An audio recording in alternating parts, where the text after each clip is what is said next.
You can't stop me now. Can't stop me now. My feet have come too far for you to tie 'em to the ground. You can't stop me now. Can't stop me now. Set my sights on where I'm going at. They turn it back around. You can't stop me. Good evening. How are you guys? Welcome to Psychic Coffee Shop. I'm Aeson Knight, and tonight with me is Sherry Gaba, who has a new book out, but you guys will remember her faces. I know you will. You guys saw her on Celebrity Rehab. She also does some podcasting, and she's got some coaching programs out, and she's got a really good book. And this one is about a hot topic, guys. Because I hear all the time, oh, my boyfriend's a narcissist. Oh, this is that one, that ex was a narcissist. Oh, that one's a narcissist.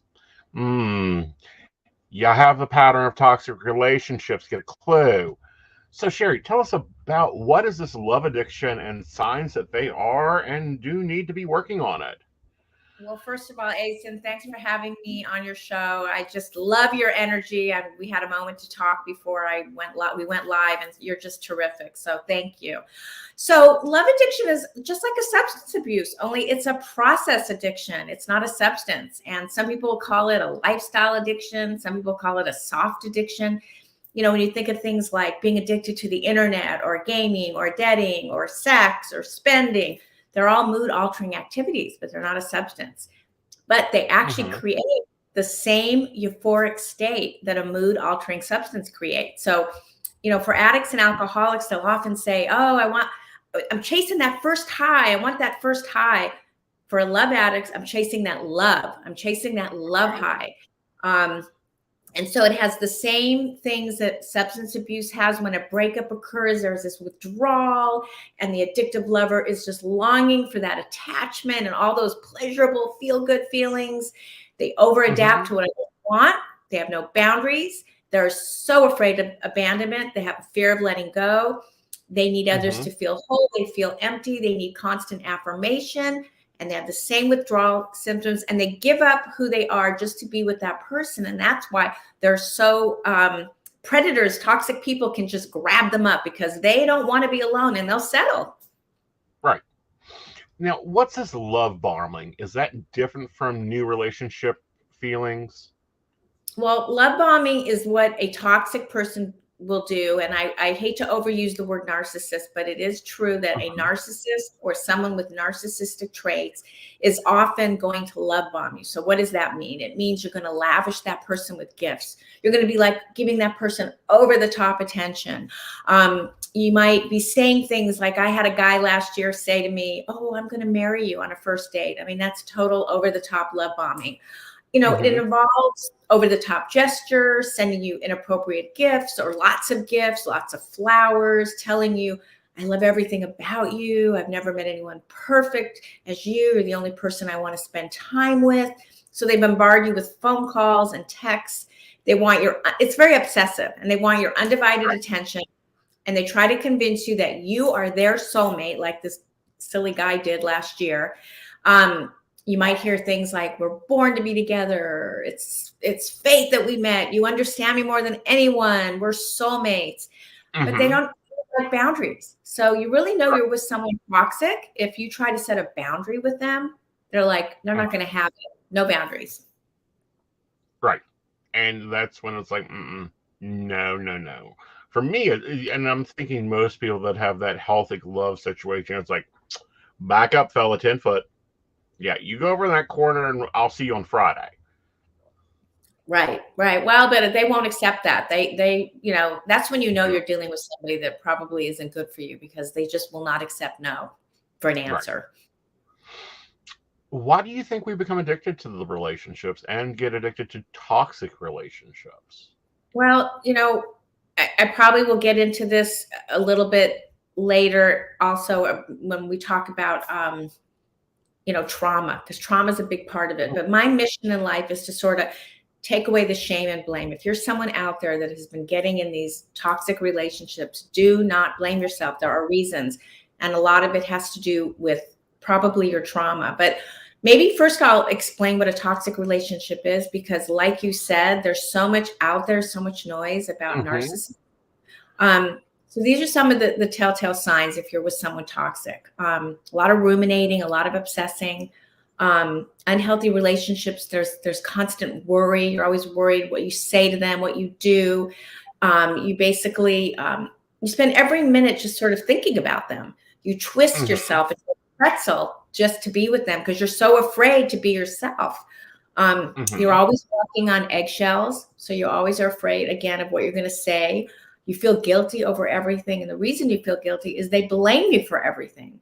They're constantly criticizing you. They're they're really shaking up your confidence.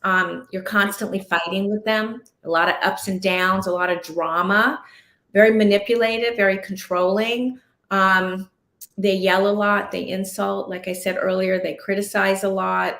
Sometimes it gets to be physical. Sometimes it gets into domestic violence. A lot of disrespect, a lot of dishonesty, a lot of betrayal, a lot of cheating. And the worst part is you give up yourself to be with that person. You give up your self-care. You start neglecting, you're taking showers, all of these basic things you stop doing because you're just obsessed with this person. And does that lead to codependency for that person? That's a great question. So I used to always say trauma is what brings you to these toxic relationships, your own early trauma. But you can be just a really nice, compassionate, loving person. You may not be a codependent person. You might just be a good person and you end up in these toxic relationships. But you are correct. A codependent is more apt to get into these relationships because a codependent is other focused. Everything's about you.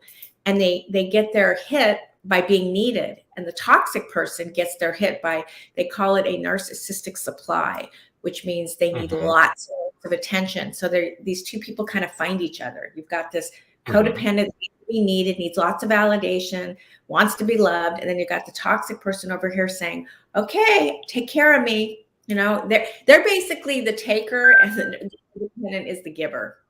Right. How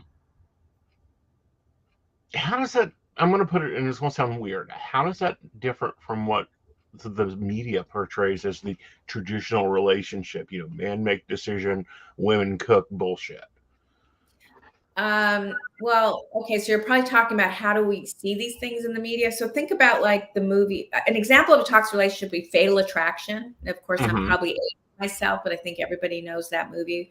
Or it's the one with, pardon me? It's a cult favorite, darling.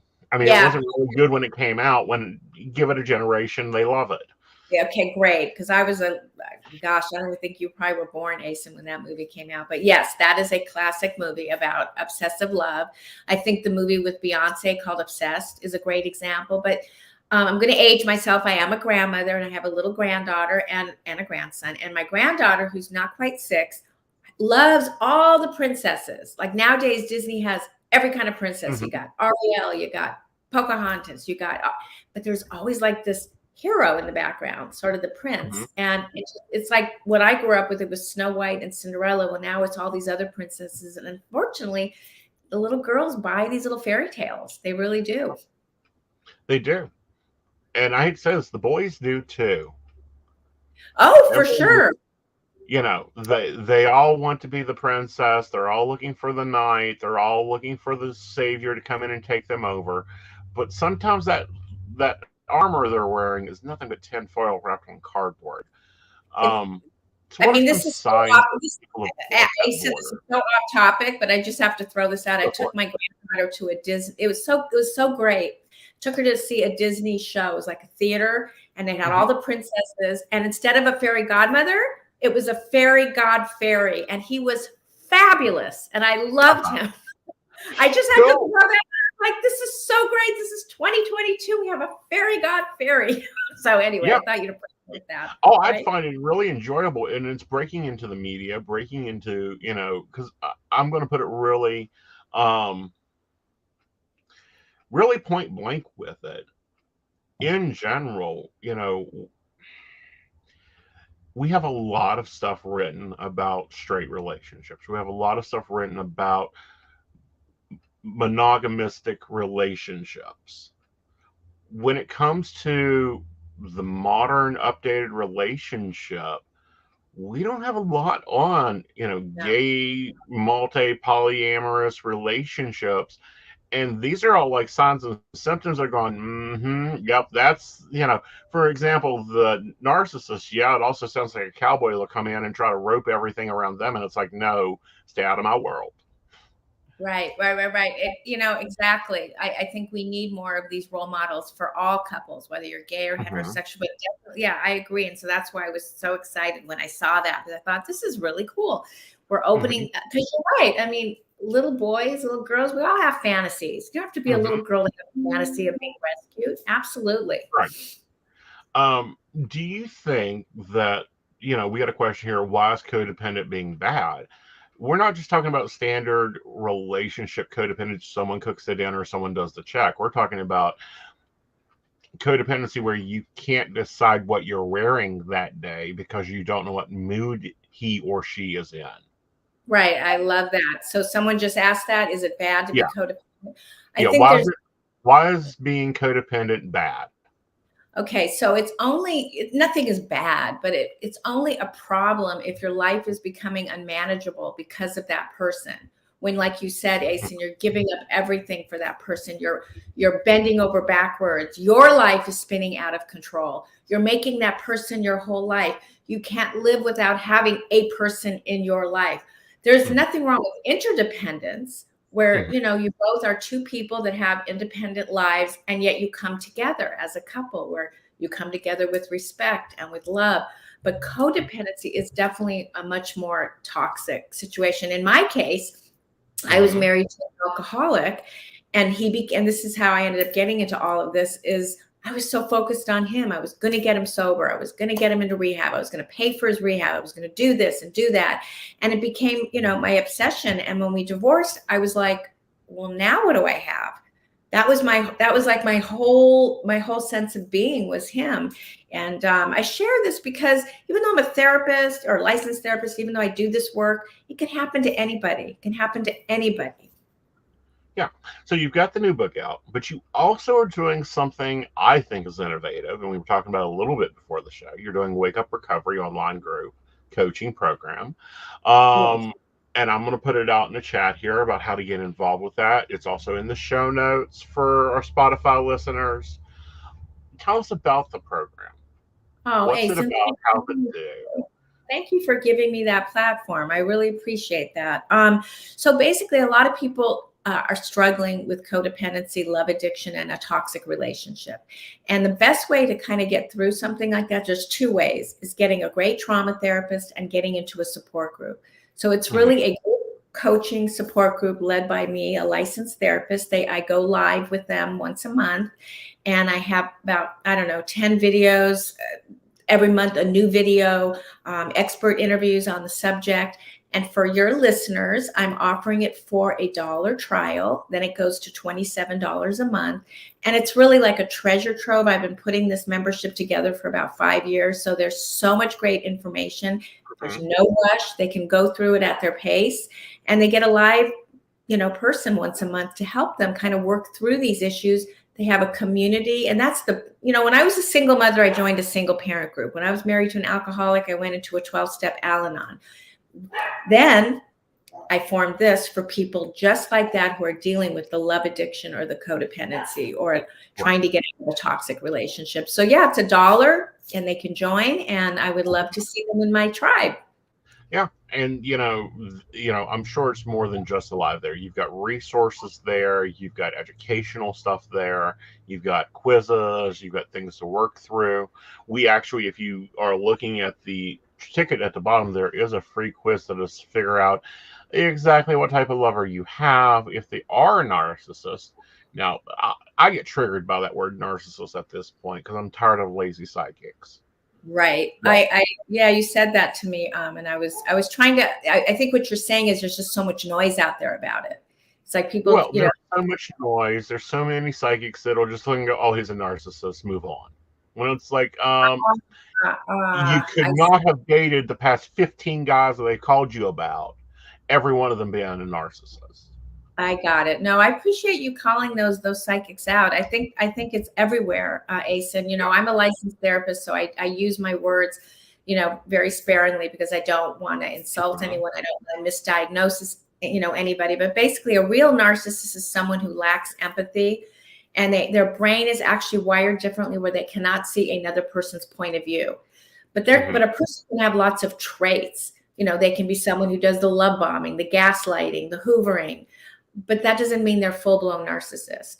I think when our last president came into office, it just became this overused word. And quite frankly, I think it's dangerous calling everyone a narcissist. And it's really not fair because they're not diagnosable necessarily, but they may have traits. And that's why when we talk, I use the word toxic because it's a little different than calling someone a narcissist. Right. Oh, also, by the way, now, another book. The little banner. We've got the quiz in the ticker in the bottom. It'll be going down there. Now, what about and I'll be honest, in our industry, it was before that the buzzword is, oh, he's a psychopath.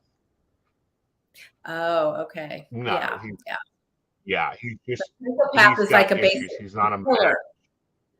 Yeah. Psychopath is really literally someone that has absolutely no remorse, no conscience. He's a killer. A sociopath is probably more like a con man, someone that's more manipulative.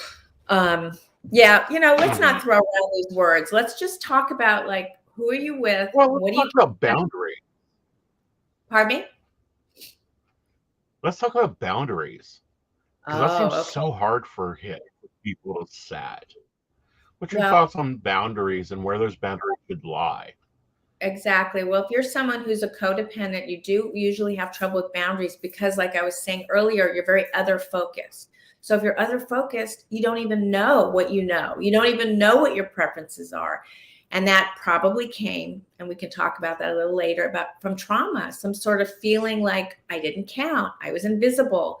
My parents neglected me. I was abandoned. So you don't even know who you are. So you don't even know how to set boundaries. But boundaries, when you're with someone who's toxic, they're really good at walking over your boundaries. And I always say that is the first telltale sign that you're with someone that's toxic, if they won't allow you to set your boundaries. But let me just go through a couple of things about boundaries that I think are important. Don't justify. You don't have to justify, explain, or defend yourself. Toxic people, they use a lot of scrutiny and a lot of intimidation to make others second guess themselves. And if you're someone who had a history of trauma, you are going to second guess yourself because you don't know yourself. So that's a big red flag right there. And that's when you really want to work with a trauma therapist. If you're constantly second guessing yourself or always asking other people for their opinions, there's something going on with you. So it's going to be harder for you to set a boundary. But the thing with toxic people is going over your boundaries gives them a feeling of power and control. And part of boundary setting is the right to decide what you share with others. Be really careful what you share in the beginning. Less is more. The less you share, particularly personal information, the less a toxic person has to use against you. I remember this guy I was talking about that I dated last year had 1 million questions. And then lo and behold, those questions became attacks later on. So be very careful, the kind of information you share. But again, you don't have to justify your thoughts or feelings or actions. If a narcissist criticizes you, you can say things like, I hear your opinion, I'll consider that. Or if they question your actions, you can say, I'm confused. And you can say, I'm confident, not confused, I'm sorry, I'm confident in my choice. If they demand an explanation, you can say, that's personal. Or we'll just have to agree to disagree. All I can say really is leave when it doesn't feel healthy. You don't need anyone's permission to exit a destructive interaction. That includes a date. If you're on a date, look at your watch or whatever, your phone, and say, oh, I have another appointment, got to go. Or have somebody call you and just use that as an excuse to leave. But don't ever put yourself in harm's way of somebody that is toxic. Right. What about this obsession? When is it really more obsession and not really love? Well, love is usually easy, calm, slow, steady. You're not worried. you feel safe, you feel secure. Obsession is when you're thinking about the person all the time, ruminating, always worrying about what they're thinking. Any little thing that they do, they don't text you that minute, you're nervous, you're anxious. I mean, it's everything opposite of safety and security. And we're always trying to move towards secure attachments. So if you find yourself with someone unavailable, that's not going to bring you a healthy, loving relationship. If someone is emotionally unavailable, you want to find someone who has a secure attachment, and you yourself want to work towards having a secure attachment. Right. And, can we look at what a secure attachment is?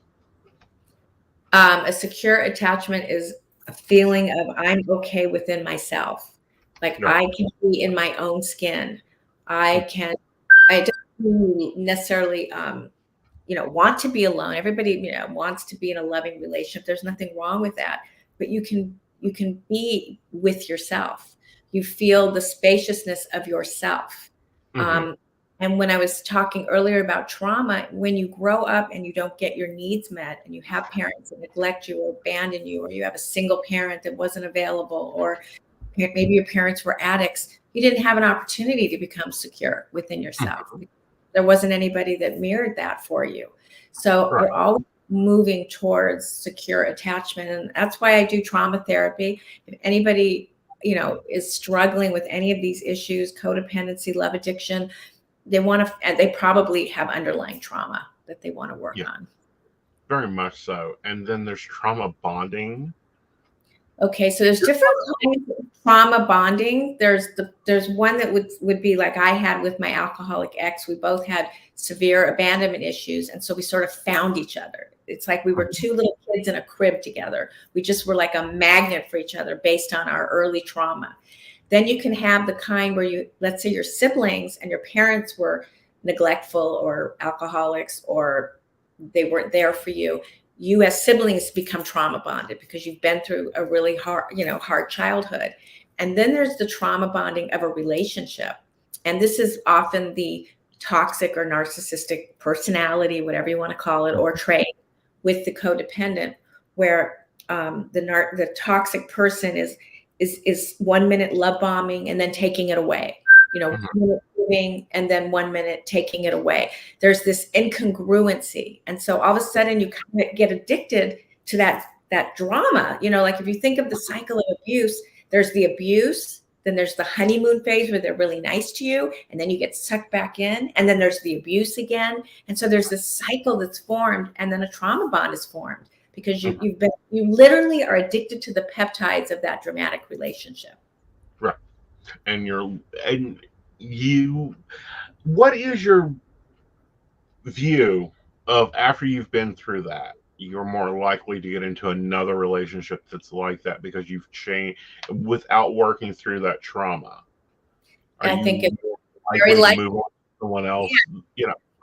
Same face. Different face, different name, same person. I mean, if you're somebody that cannot be alone, that has these, severe abandonment issues, that was my story. I had abandonment issues. I had separation anxiety. I had to really, really peel the layers. Like, what is this about? And I discovered for myself, and I share this because it might help somebody out there. I was premature. I was in an incubator for 2.5 months. And in those days, they didn't allow the moms to hold the babies. And so I had none of that bonding or nurturing. And so from the get-go, I was like looking for love in all the wrong places.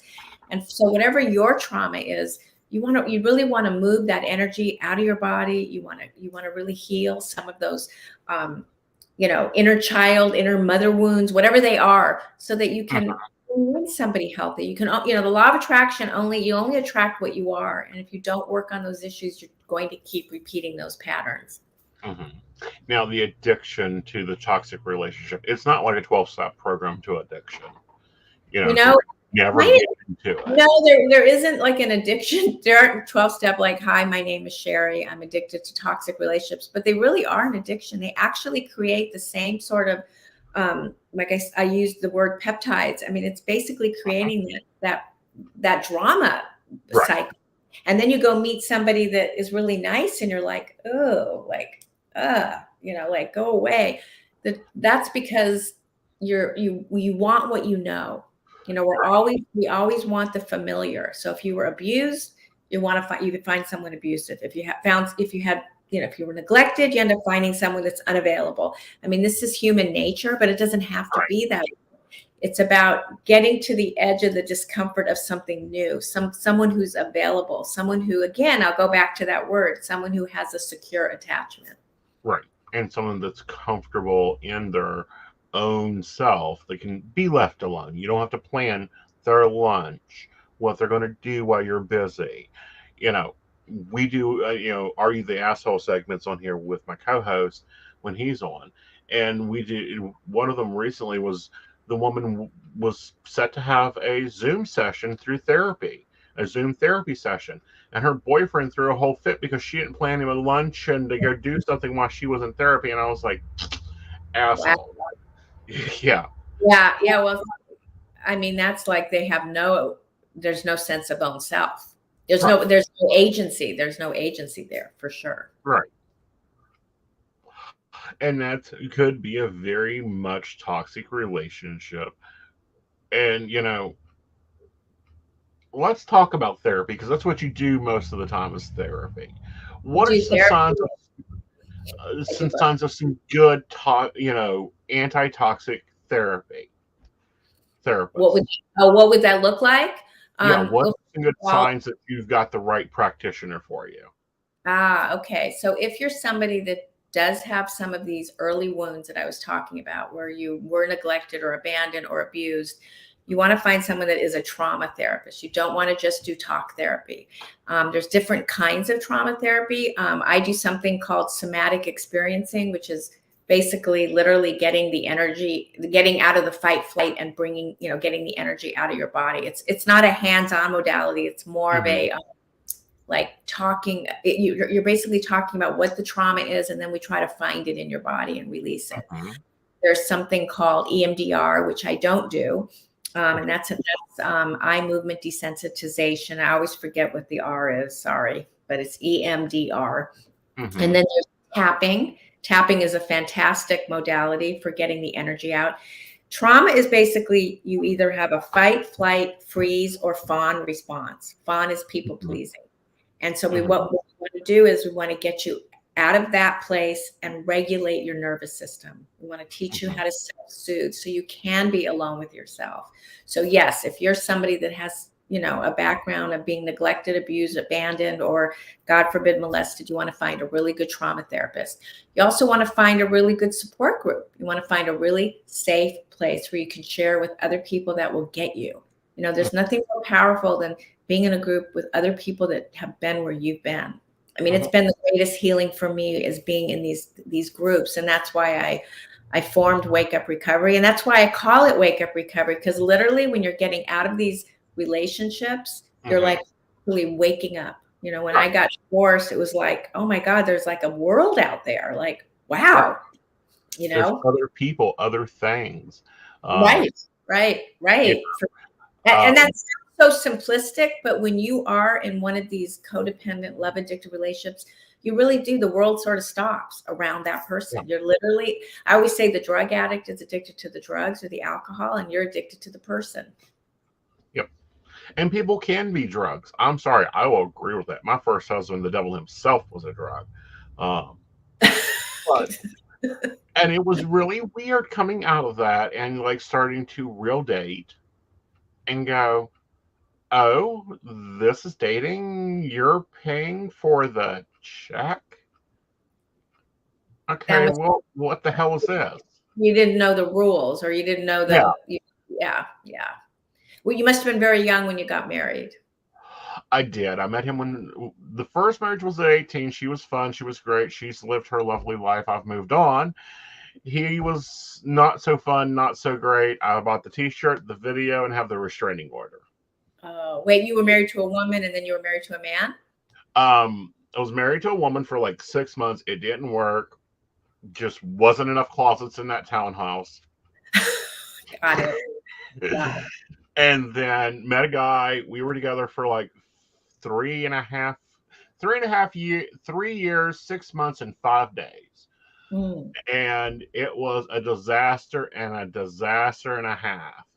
Well, but look at what you're doing now. You're helping people. You're helping people that have been through Oh yeah. maybe what you've been through, and Oh, yeah. and you're out, and you're a great role model for so many people. I mean, I always say, how lucky we are that we get to do the work that we do, whether we're a coach, whether we're a psychic, whether we're a therapist, whatever healing modality that you have, the fact that you get to take your life experience. Some people don't understand why I am so open, but I think that's really healing for others to know that it can happen to anybody, any of these things. What's your red flags? Early sign red flags. I think the love bombing. I think the love bombing is a red flag. That just straight out, when somebody comes off too strong, too addictive, the other red flag is I don't want someone who's not available, and I also don't want to be someone's second best. I remember dating someone last year, and that's someone else that I met, and I was his Saturday night date, and then all of a sudden by the third week I became a Sunday night date. And I just knew that I would, he was like dating a lot of other women, and that's okay, but I didn't want to be with them. Right. So yeah, if you're not really, and I don't mean you have to give me all your undivided attention, but I think it's much healthier for me to meet someone and, let's get to know each other. Let's not have a million other people out there. I think it's very hard to really get to know one person if you're dating a lot of other people. And there are men and women out there that do a lot of dating, and that may work for them. And that may work. And what I call the first 2 months is it's probation. It's more of an interview. Figure out if I like you. Figure out if you can do what I need. I can do what you need. Can we have an equal relationship here? Yeah. And that's very hard in a now totally connected social media world. Thank you for saying that. That's right. I can feel it. There's that red flag, when you've met someone and you're just another person they're swiping. They're just, it's like a candy store for them. And you can really tell the difference. And in that case, I knew that I was moved over to the Sunday. I was relegated to Sunday because there was somebody prettier. And what was great is I actually communicated it. I said, so I find it interesting. And he had a perfectly fine answer. He's like, well, I don't really know you. I said, well, okay, but why Sunday night? Who's getting you Saturday night? Right. And, he said, well, I'm out there and this blah, blah, blah. And I'm like, okay, well, you know what? If you find that none of those other Saturday night dates don't work out, give me a call. Right. And that's a good place to be at. That's a true looking at it as, you know what, you're an addition to my life. You're not the sun of my life. You're not going to take over and be a planet.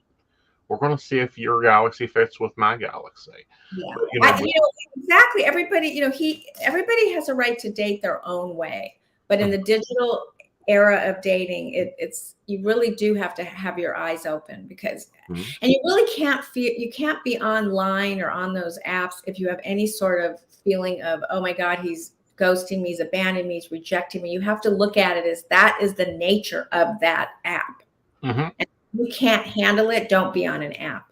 Right. Well, and for me, someone doesn't get added to my Facebook the first time I meet them, or the seventh time I meet them. They don't get access to my Instagram, until there's a reason for them to be on my Instagram. Until there's actually a relationship. No, I get it. I get it. And that's that moving too fast. Yeah. And that's when, slow and steady wins the race every time. Right.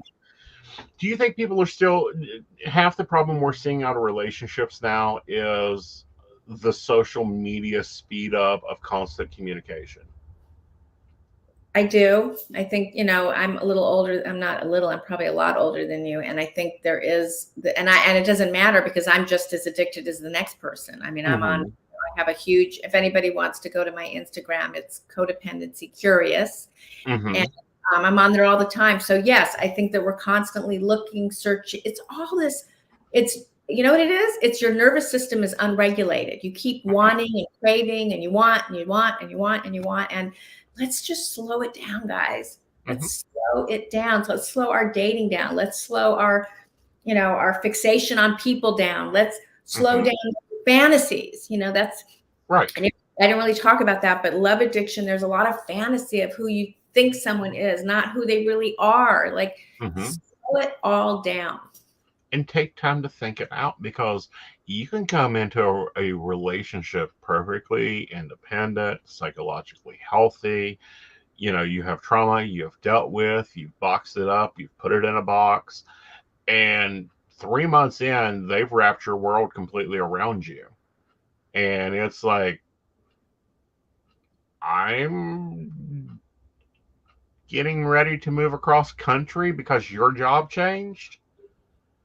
Right. Yeah, no, you're right. You got to slow it down. You got to really, slow, like I said, slow and steady wins the race. But, loneliness does a funny thing. A lot of people do a lot of funny things when they've been lonely, and then suddenly they have somebody. It's a very interesting thing. I've done a lot of silly things out of loneliness. So it's like, we got to look at our intentions. Like, what's really going on here? I mean, when I went out with the guy a year ago that said, I want to marry you on the first date, I knew that was love bombing. I knew, and I had all the information in my head, but I was lonely at the time. And so, okay, I'll give him another date. And as I look back, all the red flags were there. Red flags are your best friend, everybody. They are your best friend. But also, if you don't go with your red flags like I did, and you slip and you go on that second date, it's okay. You just will learn for the next time. It's all good. No shame, no blame. Hi, Dottie. Good night, Dottie. Oh, did she pops in? Oh, okay. Chatter. So I personally think we're seeing this play out on social media right now between a famous couple. You brought her up earlier in our pre-chat, Kim Kardashian and Ye West. I don't know who he is, but I saw like on a magazine. Kanye. Kanye. I thought they were divorced. I thought she had a new boyfriend or something. She's got a new boyfriend, honey. I don't think he's cut from the same cloth, but we're seeing Kanye do a lot of this love bombing stuff. Like, she sent a pickup truck to her house full of roses on Valentine's Day. Okay. So he's doing that with Kim because he doesn't want divorce. Okay. Oh yeah, that's major love bombing for sure. Yeah. And totally then made a video portraying her new boyfriend, which she was legally declared divorced. They've got to settle out all the other stuff, but at least she's single now. Of him killing the new boyfriend, and I'm like, red flag, red flag, red flag, red flag. Oh my God. Yeah. Yeah, I'm thinking more like Jennifer Lopez is absolutely a love addict. That woman is not alone for more than, she's just never alone. And now she retreads. Now she's back with Ben Affleck, which, we know how that'll work out. There are reasons they broke up, and probably those reasons will, come up again. So what's a healthy relationship that you see in the media?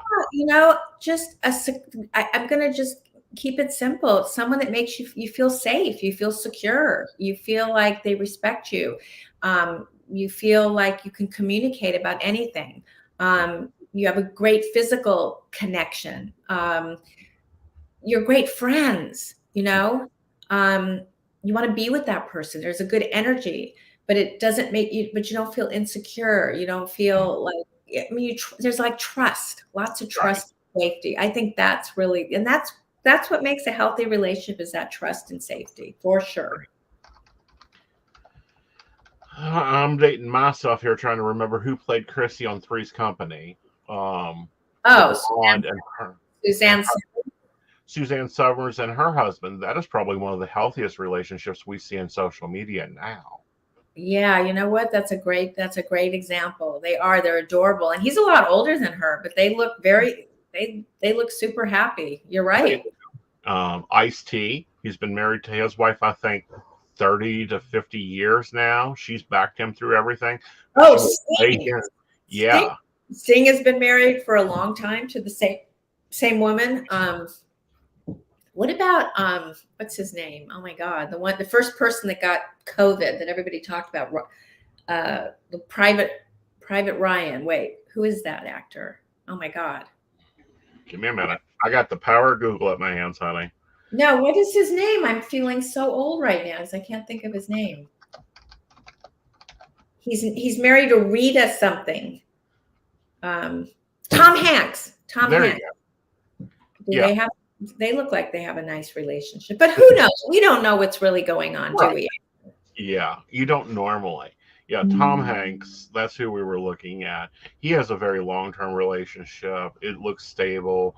They have their own careers. They're not in each other's shadows. Right. They don't Also, simply. it's very hard, very, very hard to have a, to stay together and be happy. There's so many obstacles in the way, going on location or, being tempted by others. It's not easy for them. It's not easy. So I got a question for you. You're dating a guy, month in. Suddenly he's going to become a therapist. Is he narcissistic or is he obsessive? You mean suddenly he's asking you all these questions? No, he's decided he's going to quit his banker job and become a therapist just like you. Oh gosh, that would be like creepy. Uh-huh. I think that would be super duper creepy. Yeah. Like really creepy. Yeah. Creepy. That's obsessive to me when they start trying to fatal attract you and become you. Yeah, that's that's a new one for me. That would be really scary, I think. Like they quit their job and change their career and be just like me. I would be like, no, I'm gonna run the other way now. That seems really strange. Yeah. Very strange. Very strange. I thought you meant the starts therapy, trying to do therapy on you when they're not a therapist. That's mother-in-law behavior, honey. I see it all the time. Okay. I read this new book, Stacked to Love. Let's take this quiz over dinner. That's funny. Yeah. So what was it like being on MTV? It was VH1, so I have to correct you. This was it was really great. It was great working with Dr. Drew. I met amazing people. Unfortunately, some of those people have passed away. But I think it was the first show that really illustrated what happens in a rehab. And of course, there was drama for effect, but a lot of people didn't know what rehab was at that time. Of course, everybody knows what it is now, but it really highlighted what, how it works, how you get through recovery. And a lot of people are still sober from that show. So it was an amazing experience. People couldn't understand how I could do therapy on TV, but when you're in the zone with somebody and you're doing work with somebody, it's like everything is fair. Yeah, you're just doing your job. And it was, I feel very, very blessed that Dr. Drew chose me, and it really made a difference in my career. I wrote a book after that. I wrote a second book, and you got more books on that bookshelf you ain't been showing them out here? Well, there's another book that is called Infinite Recovery. So when they go to my book, Love Smack, they'll see the other book as well. Good. And what I would say mostly is I haven't talked to Drew in a while, but he'd be very proud of me that I have my own podcast. He'd be like, all right, Sherry, good for you. You go, girl. Because, a lot of people that are featured on different shows really don't take that opportunity. Grab it by the bull horns and ride it. Oh, Aeson, you're so perceptive. That's really true. I definitely took that opportunity. The first thing I did was I wrote a book called, The Infinite Recovery. At the time, it was called Law of Sobriety when it was with a different publisher. And I took the idea of the law of attraction and applied it to addiction. And that's what Infinite Recovery is. It's the same book. Because I knew that I have all this media attention. I'm on CNN, I'm on Showbiz, and I'm talking about all these, Lindsay Lohan and this, that, and the other. And it was just a great. She's doing really good now. That's what I saw. I saw that on Facebook, but I don't know. I don't know. Well, I'd never asked about a former or present client because that's confidentiality and, that type of thing. But from what I'm seeing in reports, she's doing good. Yeah, I reported about her because I was on E! News. She wasn't my client. Her father was on Celebrity Rehab, Michael Lohan. Yeah. I worked with him, but Lindsay, no. I just spoke about what, the question that was asked of me is, what would somebody expect at a rehab? And then I just talked about, what goes on at a rehab. And I guess at the time she was really struggling. So. she was the hot topic back then because she had, coming through their teenage years, trying to straighten her life up. It took her a while. And, we see that in a lot of child stars, Right. that takes them a moment to go, oh, I may be Cinderella with a glass slipper, but I've got to go be my own person over here. No one gave me a script to tell me what to say here. Yeah, it's very sad. Some of them never really, I mean, it looks like Britney Spears is doing well. That was another example. But Yeah. well, this was fun. Yeah, it was. So tell us about the group again and how it happens, what they do when they get in. Okay, so it's called Wake Up Recovery, and it will cost them $1 trial, then it'll go to $27. And thank you, Aeson, for putting that in your show notes. This coming Monday, we're going to have a live group coaching call. And then, like you said, there's hours and hours and hours of all kinds of lessons, video lessons. Every month I drop another one in. Lots of expert interviews. I have people like John Gray, Melody Beatty, Jack Canfield, some amazing people that I've interviewed. That's inside the portal. Worksheets, meditation. It's it's a membership. It's it's not like getting one-on-one. So if you're somebody that's really struggling and you feel like you want to see a therapist, you can go to my other website, sherrygaba.com, and you can make an appointment there. First, because we're going to be on podcasting. Oh, SherryGaba.com. So that's another option. And then if they just want to take my quiz and get my free ebook, it's right there in the banner. I think we're going to post that as well. And I just really appreciate what you're doing, Aeson, and I appreciate everybody that was part of this show tonight. Yeah, it's been great having you, darling. When you write your next book, come on back. We'll sit down and have a cup of coffee about it. And really, I know that your group gets into a lot of law of attraction. I think that we're going to see a resurgence with that, working on more of the psychological level of it. Yeah. Because there is a whole hermetical principle psychological thing going on. I mean, it exists. I mean, what we think and what we put into the universe is exactly what we're going to attract back. We are the masters of our own reality to a certain extent. Very much so. And guys, if you are obsessed, if you are stuck in a relationship, you need steps for getting out of it. You need to go and heal from it. Check out her site, get her books. They're really good. Not a hard read. You will not have to go get out your PhD thesis to go here and look up the words. It's real English. I think I covered it in a weekend, so most people can cover it in a week. Oh. And, have a good time. Darling, thank you for coming on. We're going to take a sip. And of course, I'm going to be bringing Joe on, and we're going to be talking hot topics. Okay. Awesome.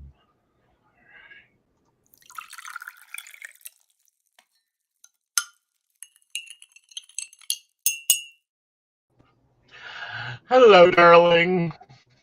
Hello. We were just talking about your ex. Oh, no. Which one? All of them. Oh, all of them? What?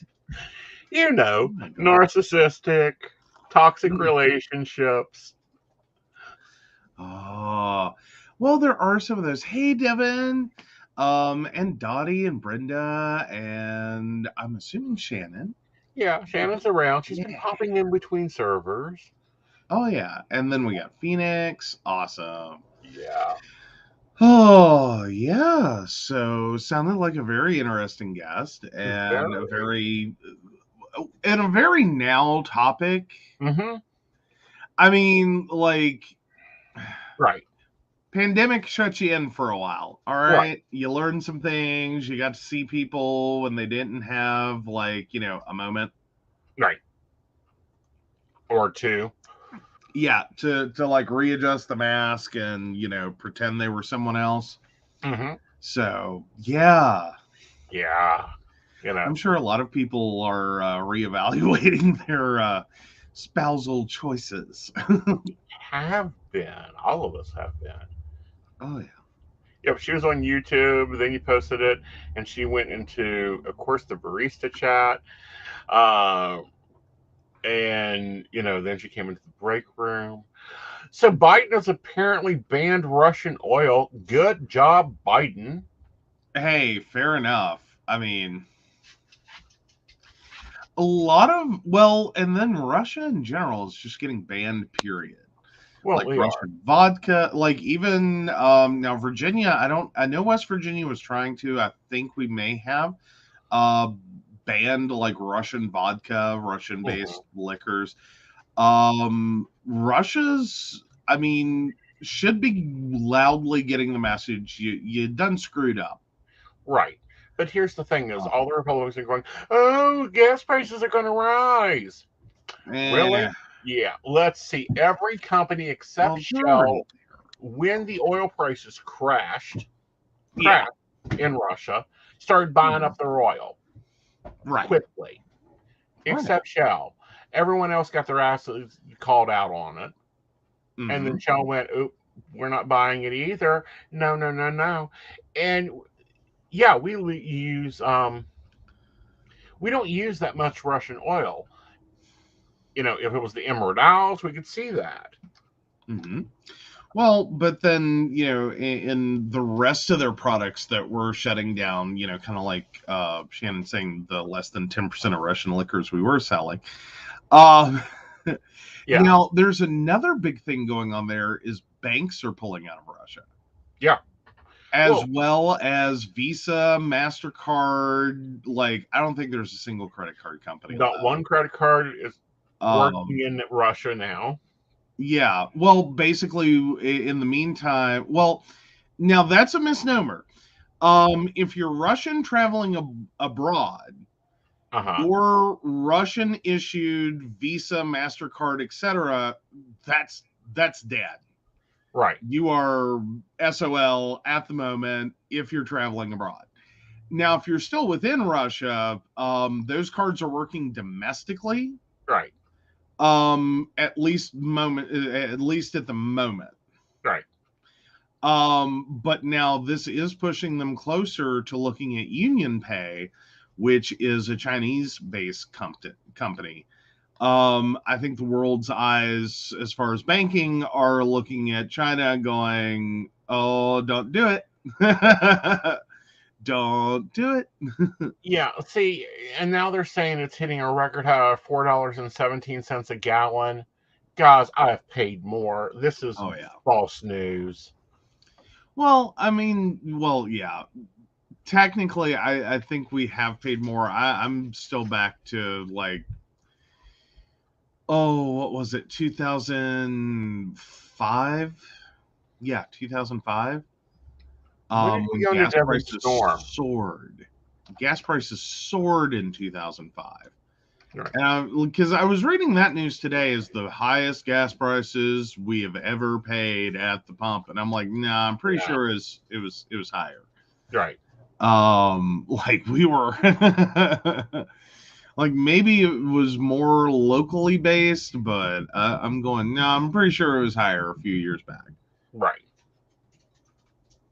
Yeah, it was much higher. Now, since 2008, so yeah, there could be drivers that are driving that haven't ever paid this gas prices, but us old people have paid this gas prices.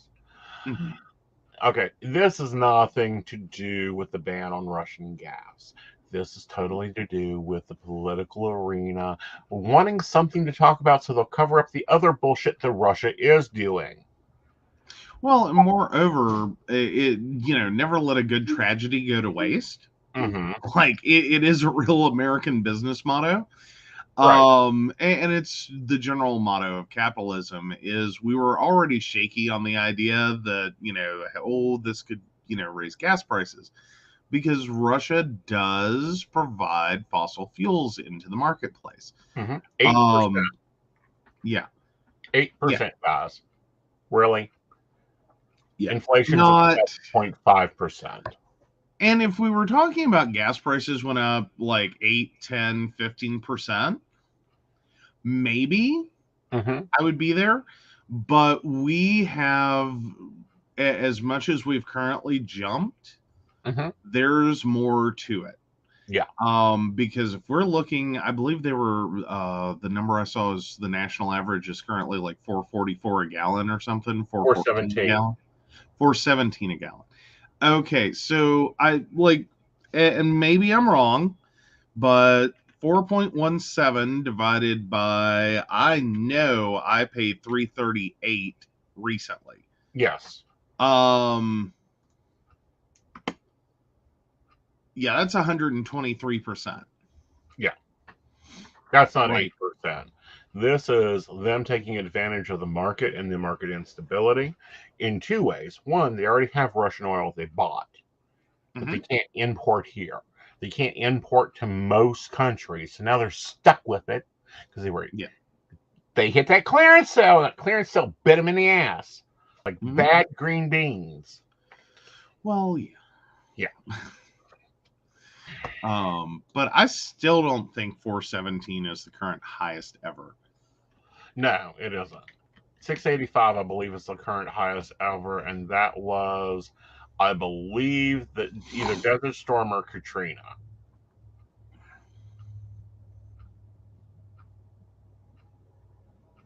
Well, yeah, they're saying the previous high, or AAA is saying that the previous high, sorry, USA Today, quoting AAA, says the previous high was 411 on July 17th, 2008. I still say there's something going on there. Like that's not the highest. Right. Like I know I've paid more. Well, even the price I on the know it. barrel, prices rose to $46 mid of October of the 1990s. When we went into Desert Storm, Saudi Arabia, our biggest oil company we buy from. Oh yeah. And I'm still sitting here saying, like 2005, when there was that first like gas price moment. I swear in North Carolina we were like hovering at like 5 for a hot minute. Right. Like, you know, we're at 4. So if we're at 417 national average right now, and I'm not saying that's not high. I'm going, wait a second. Right. But I'm not finding it because I know it was ridiculous. Like I remember that night I drove home from work in 2005. Right. And it was like, oh yeah, I need to get gas. I'm really tired. I'm just going to go home. And before I even saw gas prices, like I got up the next morning and like know nothing of what's going on in the universe. And I remember driving to go get gas, and this, like, I didn't even look at the price. I'm just trying to get into this gas station, and it's insane. Right. And I was like, oh, well, they must be running some kind of deal. I'll just go to the next one. And then, like, the next one I get to is out of gas. Right. And I'm like, well, I'll just go to the next one. The whole time my low fuel light's on. Like, this wasn't, I kind of need gas. This is, I can't make it to work unless I stop and get gas. So I kept going. And then I finally get to this gas station that was open and the line wasn't too bad and all these things. And, I pull in and I'm standing and I just, put my card in the pump and start filling up. And then I'm just standing there and I'm watching this number. And that's the first time I looked down to see what the gas price is. Right. And just, what? What? Like, that's not a real number. Right. Like, what kind of... Personally, I think the gas companies and gas stations in general are trying to capitalize on the losses they had the past 2 years and using this to go there. Oh, absolutely. Because we did, like, our national gas price was at least $2 less than that during the middle of the pandemic. Yeah. And they were trying to give the gas away. Yeah. Well, and then everyone's trying to blame Biden. Right. And, I love the AOC comment earlier today of, okay, you're trying to blame Biden for, 417 gas, citing that, under Trump, it was $2 and something. Right. Do you also want to, give Trump the legacy of 14% highest national unemployment ever? Right. Or do we want to actually deal with the numbers and what Right. they're related to, and the fact that no, it's not just who was president. Like, there was a pandemic. No one went anywhere. People lost their jobs. And people still shouldn't be going anywhere, but that's just my. Well, I mean, I don't know. I think we've unfortunately hit the point of any pandemic is we're just all going to get sick, and thankfully now they're the variant that is most common, that you're most commonly going to get. While bad, like, this is not like exactly good news. Right. It's bad, but it's not as bad. It spreads more prolifically. Right. But it is not one of the original, original variants that's like, nope, that's gonna kill you. Right. Like, this is gonna make you really sick, and you could die. Right. And it's not that people have quit dying from this; they still are. But the numbers are shifting. Right. It doesn't make it a good thing. Right. But right now, to some degree, my fears when someone says they have COVID now are slightly diminished. Slightly. Like, keep that in mind. Slightly.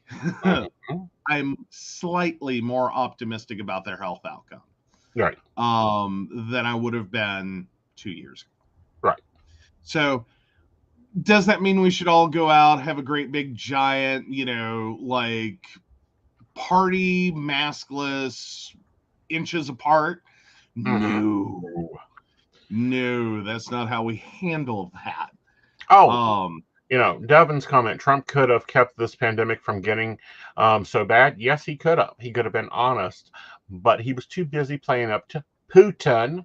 And I saw earlier one of the lovely Republicans tweeting about gas prices, and I said, "Oh, you want to call this on?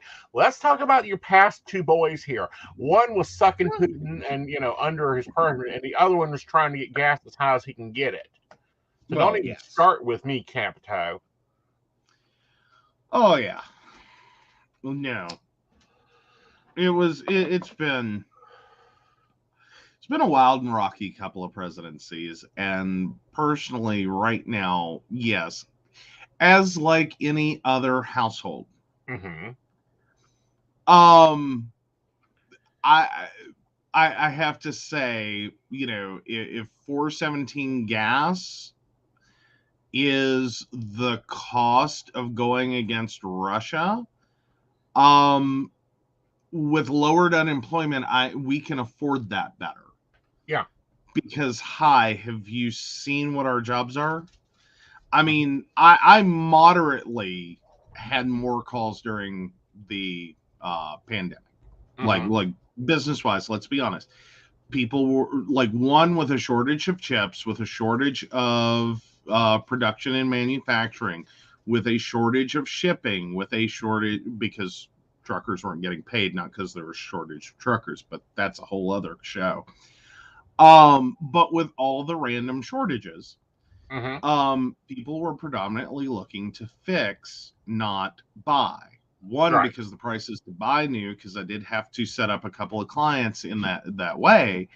One in particular, their entire office needed to go remote. They had not, that there wasn't an ever idea that they would need to do that. Right.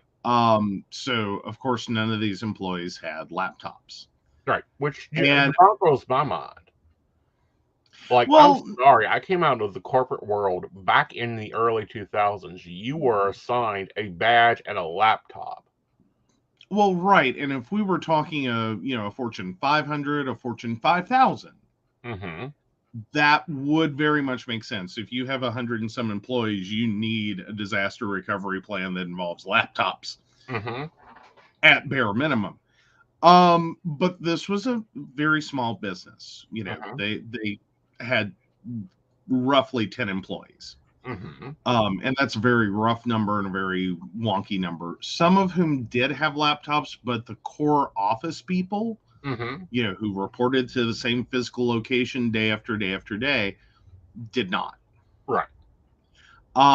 So we, like, literally, we ended up having to buy 6 laptops. That was, or excuse me, 7 laptops by the time the order was placed.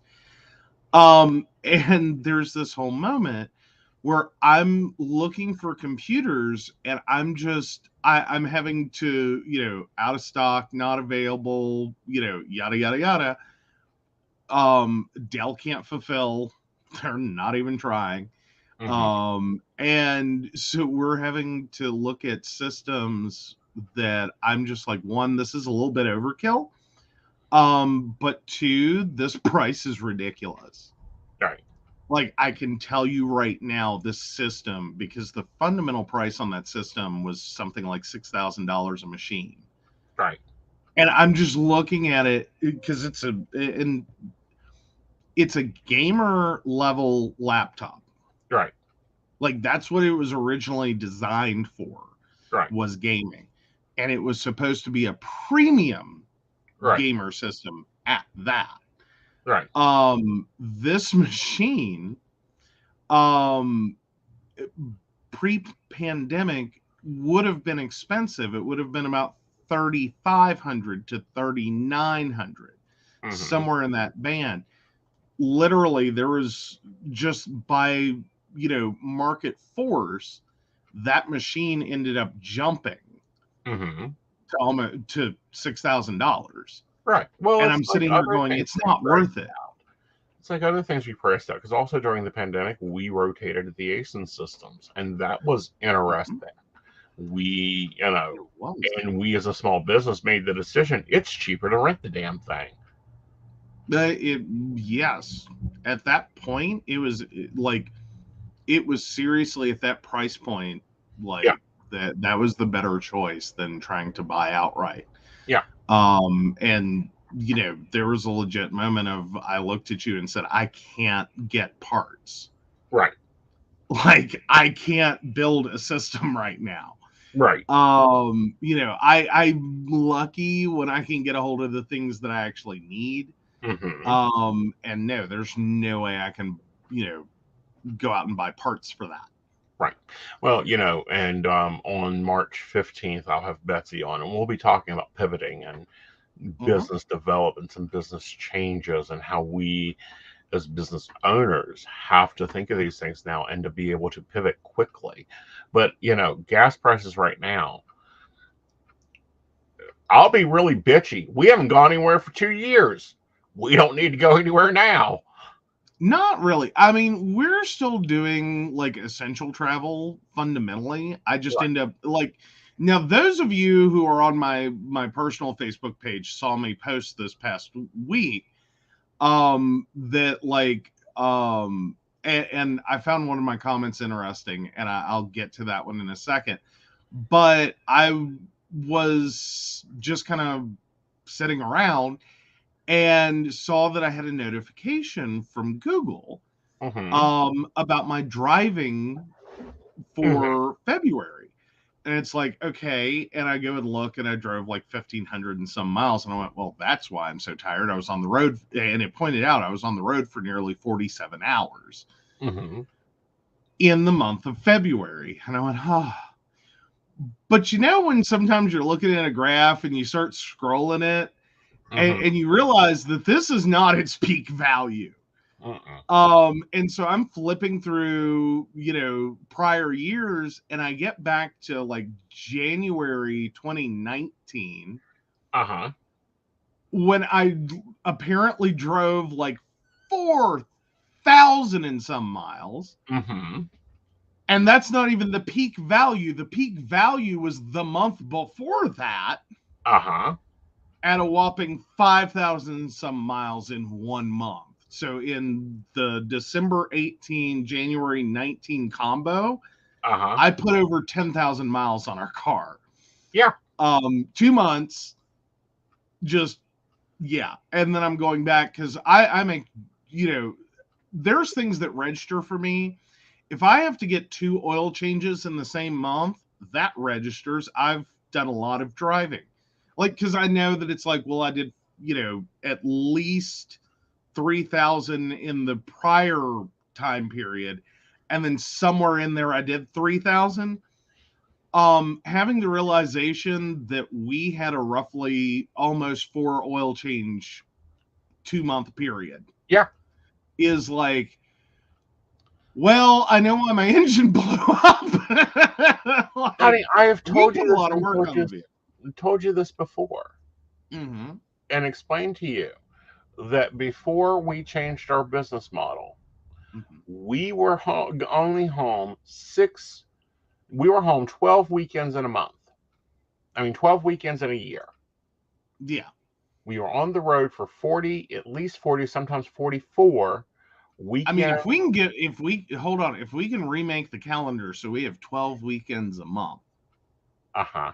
We're on to something. Well, honey, like we can make a mint. We can make a mint. Yes. We can make a mint if you can get 12 weekends in a month. But yeah, so yeah, but we were only home in 2018 12 weekends. We were only home Wednesday and Thursday of that calendar year 22 times. Yeah. So like half the year we were on the road. Yeah. We lived in 2 cases in 2018, especially because 2018 is when we were running the 2 houses. So I lived in a suitcase the whole year. Oh yeah. Yeah. And no, that was roughly about the time we were moving me, and I realized that later. And now I forget the comment. It came in my head and then it went out of my head. I need to search it. No, I just need to go pull my Facebook up. Okay. I can quickly do that because you don't post that often. Yeah, I know, right? But no, it was oh god, the comment was really relevant to the whole thing. There we go, I've got it.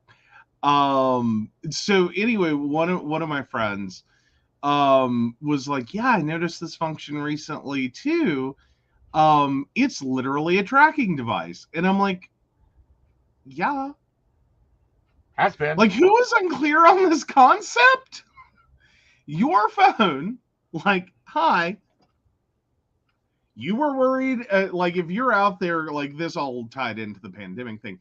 If you're out there worried they're going to put something in the shot to track you, hi. Now they just give you nice statistics to use, okay? Like, it's a tracking device. Right. It knows everywhere you have been. Everywhere you have been. Like, I don't care if you turn off location, it still knows. Yes. That cellular tower is a less granular method of tracking you. And it still knows where you are. Right. It still knows where you are. Right. Within a reasonable proximity. Right. It's a lot more it's a lot less granular. It's a lot less like, you can't put me to this direct house, right? But you can put me in a general area, right? Because the cell phones do triangulate for best tower reference. And it's like, no, yeah, you're carrying a tracking device. What did you think? And It's not just Android. Your iPhone does it too. iPhone does it better. Yeah, iPhone does it better. Well, because they can also tell what type of environment you're in. Oh yeah, well that's just because they're trying to get out of warranty repair. Exactly. All right, so this one's hit my news feed, and at first I thought, oh god, another teacher abusing a child. Here we go again. Oh, this is the opposite. Florida teacher hospitalized after attack by a 5-year-old needs surgery. Union says the child's third attack. Oh my goodness. A South Florida elementary school teacher who had to be hospitalized after she was attacked by a 5-year-old student in her classroom was severely injured. She had to be intubated and will need surgery, her union says. The attack happened Wednesday morning at the Pines Lake Elementary. According to the police report, the incident began when two students in a classroom, 4 and 5-year-olds, began throwing things around in the classroom, and at the teacher, along with flipping the chairs. Several facility members split the students up, and teacher Tricia Meadows brought the 5-year-old into another room. That is when the boy attacked Meadows.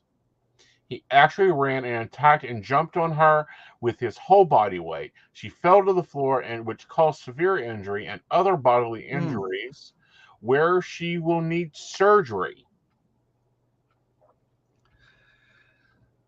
You don't necessarily think a 5-year-old's that dangerous. You really don't. But, I mean, Jesus. Right. Oh.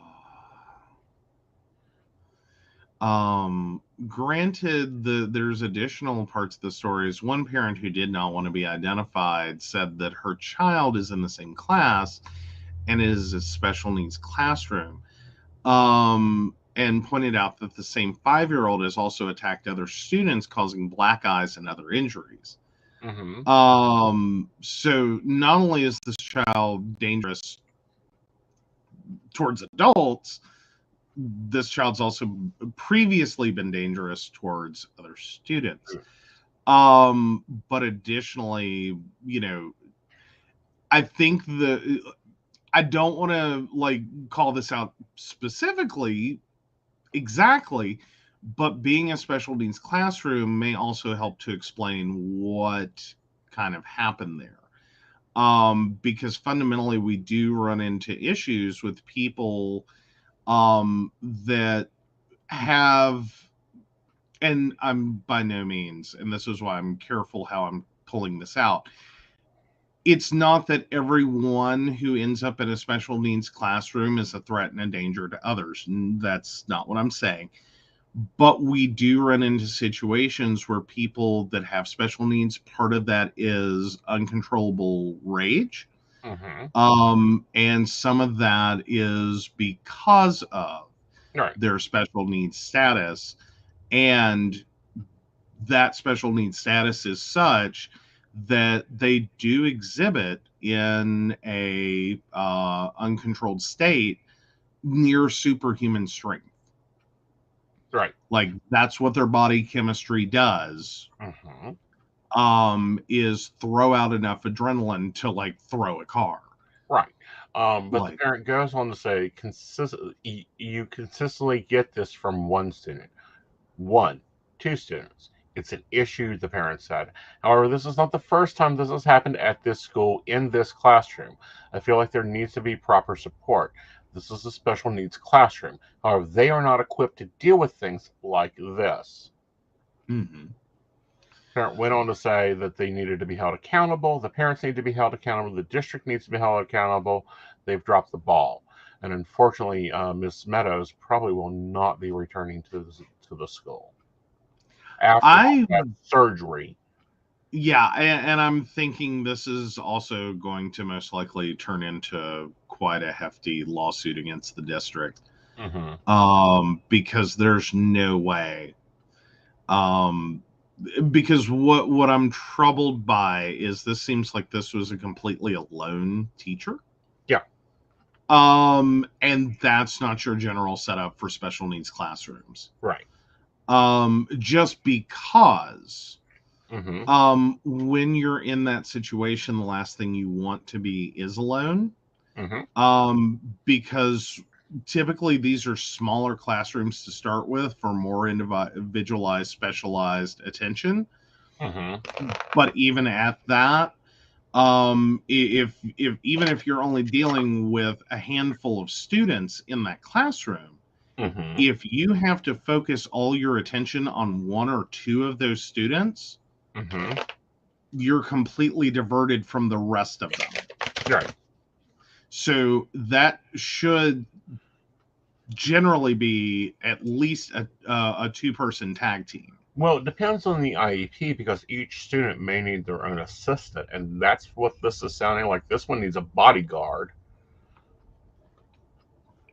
Well, and it's also sounding like this may unfortunately be a situation in which I don't think you're going to find a normal, typical school environment, a normal, typical public education environment that's really going to fit the needs of this student. Right now, at the level they're at, like somehow there needs to be a very one-on-one, very student-focused, at least intervention. Right. Well, what scares me to help get them there. Right. What scares me and what worries me more is this is a 5-year-old. In 4 years, he'll be a 9-year-old, or she'll be a 9-year-old. At 9, they're at your shoulder. That means they can go for your throat. This isn't just body slamming you to the concrete with their full body weight and beating the pulp out of you. This is going for jugulars. Something needs to be happening with this child now. And it sounds like the district isn't wanting to do that. Well, and it may not be the district per se as much as it is, as horrible as it sounds, is the public education system is not fully built for special needs students in every regard. It like there's a level of problems that a school system really can't always manage because it doesn't fit neatly into, what one would normally consider proper education and instruction. Right. And by no means do I say this child needs to be, like harmed anyway. That's not what I'm saying. As much as trying to neatly explain the needs of this child and how someone needs to interact with them. And, given this situation, I think we can all agree that this may be a child that at least until someone can get better control over their behavior or until they can get that child to have better self-control, that this is a student you may seriously have to look at doing things that in any other ordinary student situation would sound like abuse. Like let's be clear that the things that you may have to do to help control this child until they can learn better might, and I am not talking about like beat the devil out of this child. That's not what I'm saying. I'm saying that you may have to restrain this child at intervals, right, in order to control their behavior until you can get them to a point that they understand what's going on and that they need to calm down and that they are being a threat to others. Right. And see, this is a 5-year-old that, they stuck this poor woman in a room for 4 and 5-year-olds. It sounds like there was no staff assistance. She can be heard on the radio calling for help. The staff radio, the one to say bus 23 is going to be late. Amy's got a hall pass going to the office. That one. Ridiculous. Yeah. The third incident. Yeah, I would also argue that again, this is going to be, I think, a lawsuit by teacher to district. Yeah. Over the situation they've put her in. Right.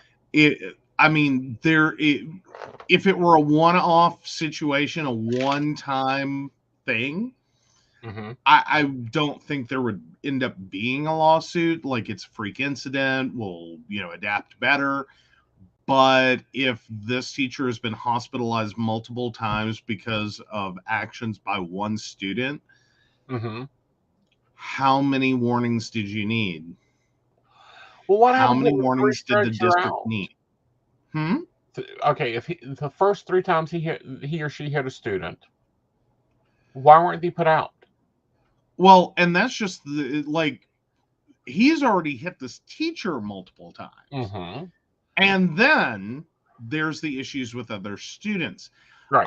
Now, I think the argument can be very much like what they're pointing out, that currently this child's not facing any criminal charges. He's 5. Right. Or she is 5. That they are, below the age of reason. Right. Like, there's no, like, in even your typical understanding of a 5-year-old, you don't associate a 5-year-old having the ability to form a intent. Oh, baloney. I've seen 3-year-olds form intent.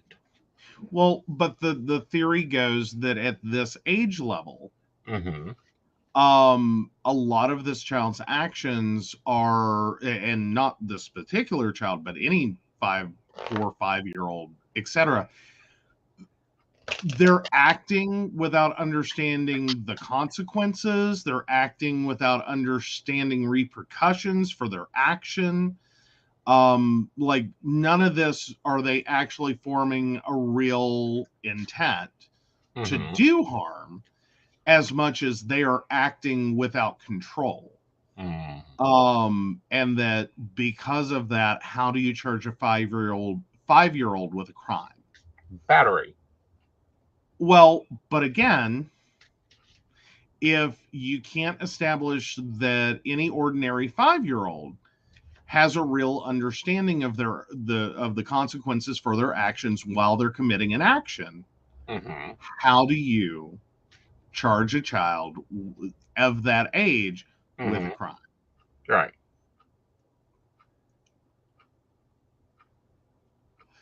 And then Brenda points out, not sure about now, but it didn't count for special needs students. Bringing a weapon to school didn't count here because they didn't know better. Hearing talk to friends, he knew what they could and couldn't do to him. Yeah. Yeah. So a friend, a special needs teacher, had to quit after being kicked in the stomach while very pregnant. So yeah, that's,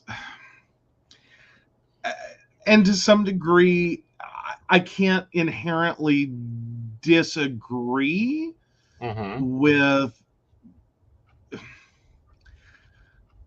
the concept, as ugly as it is, that this 5-year-old really can't commit a criminal act because the level of understanding this child has for how they're interacting with the world, even without a special needs situation, that any ordinary 5-year-old could not honestly be committing a crime, because they don't know what the hell they're doing, because they lack the fundamental basis of knowledge.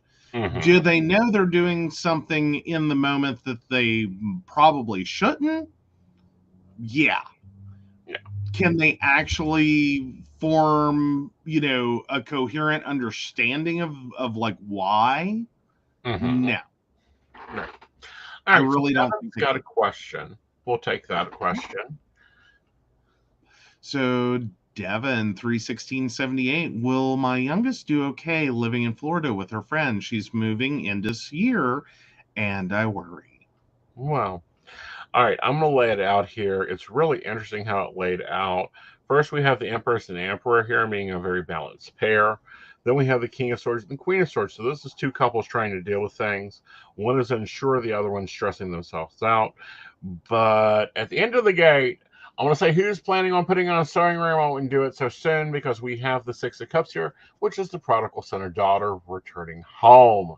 So she may be moving to Florida, but I don't think she's going to stay in Florida. Okay. She'll be okay. She'll just come home. Yeah. Actually, I heard from a client whose now adult child just returned from Florida. And it was actually kind of an interesting situation. They were going to the Disney program for my terminology would be recreation, parks, and tourism, because that's what my college called it. But it's like the combo business side, like basically recreations management. And they got all the way down there, and everything was going great. And then they found out that this program set them up to live in a shared living situation, and they are a newly married couple, and that was not working so well for them. So I think everyone's boomeranging with Florida right now. Right. Like, Well, I don't know. I'm just waiting for the place to sink. Like, if you're going to Florida, you got to know how to swim. Fair enough. You got to admit, though, Florida did a lot with some swampland. Well, they did, but it's going. They did. Fossil fuels, rising fuel. Station 18 degrees closer to the sun has nothing to do with global warming. But anyhow. Well, but at the same time, what I was more so getting at is it just seems like I haven't heard anyone who's gone to Florida recently that isn't like they get there, they touch Florida, and then they're right back. After you get past the rest stop that gives you oranges and orange juice, it really ain't that much, guys. Promise you. Been there, done that. All right. So we are finally getting the guy the first accused capital riot to stand trial. Good news, everybody. The jury had their brain on that day. He was found guilty on all counts. Oh, well, there you go. In less than 4 hours of deliberation, Rifter's case, which was a major test of the Justice Department and ensuing efforts to hold accountable those who participated in the riots, was blotted by in-person testimony by multiple witnesses, including Ritter's own son, and video evidence from the day of the riot attack at the Capitol. Oh, yeah. The government knew they had this case, but it was a real test because a lot of them had just plea bottled out. And in the video where he says, we are taking the Capitol before the day is out, while the crowd is rallying everybody in the same harmony on the drag them out and beep, screaming. Yeah. And I think the more important quote that really is right behind it is, I didn't come here to play games. I want to see Pelosi's head hit every stair on the way out. I think we have the numbers to make it happen without firing a single shot. So there was, so that tells me a couple of things. One, you came there intending to do at least physical harm. You came there intending to dismantle by force our government as we know it, and you weren't afraid, if you did have to use a lethal weapon to do it. Like, that's what he said. Right.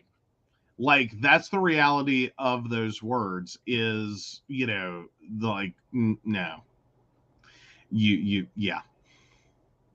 yeah, that's compared to like the wiggle room, shall we say, that a lot of other defendants in this situation have gotten. His comments are so clear. There's no wiggle room. Right. It's not hyperbole. You said too much. Right. And you were very, very pointed with it. Right. That this is what you were here to do. Right. So now I'm very happy to see that. Right. I'm very happy to see this. So now I'm assuming that sentencing hasn't taken place yet, and it hasn't. Of course, he's going to appeal. His wife even said that, because really, how wife Nicole descended on the guilty verdict and urged other January 6th offenders to remain defendant. to remain definite. Do not take a plea, Nicole said, who indicated that her husband would appeal his verdict. They want us to take a plea. The reason we have all guilty verdicts is they are making a point out of Gary, and that this indicated that other members of 1/6ers and we all will fight together. She thanked the jury and the court staff, but had strong words for the prosecutor. It just really opens my eyes to the overreach of the DOJ effect that will have on the American people in the long run. As long as you allow this to continue, you are all in danger, she said. If you're going to be convicted on your First Amendment rights, all Americans should be wary. The fight has just begun. Yeah. Yeah. Can we get her for treason? Why is this man being charged with treason? Well, and then here's the moreover part. Like the head buried in sand on this, though. Like you're still not getting it.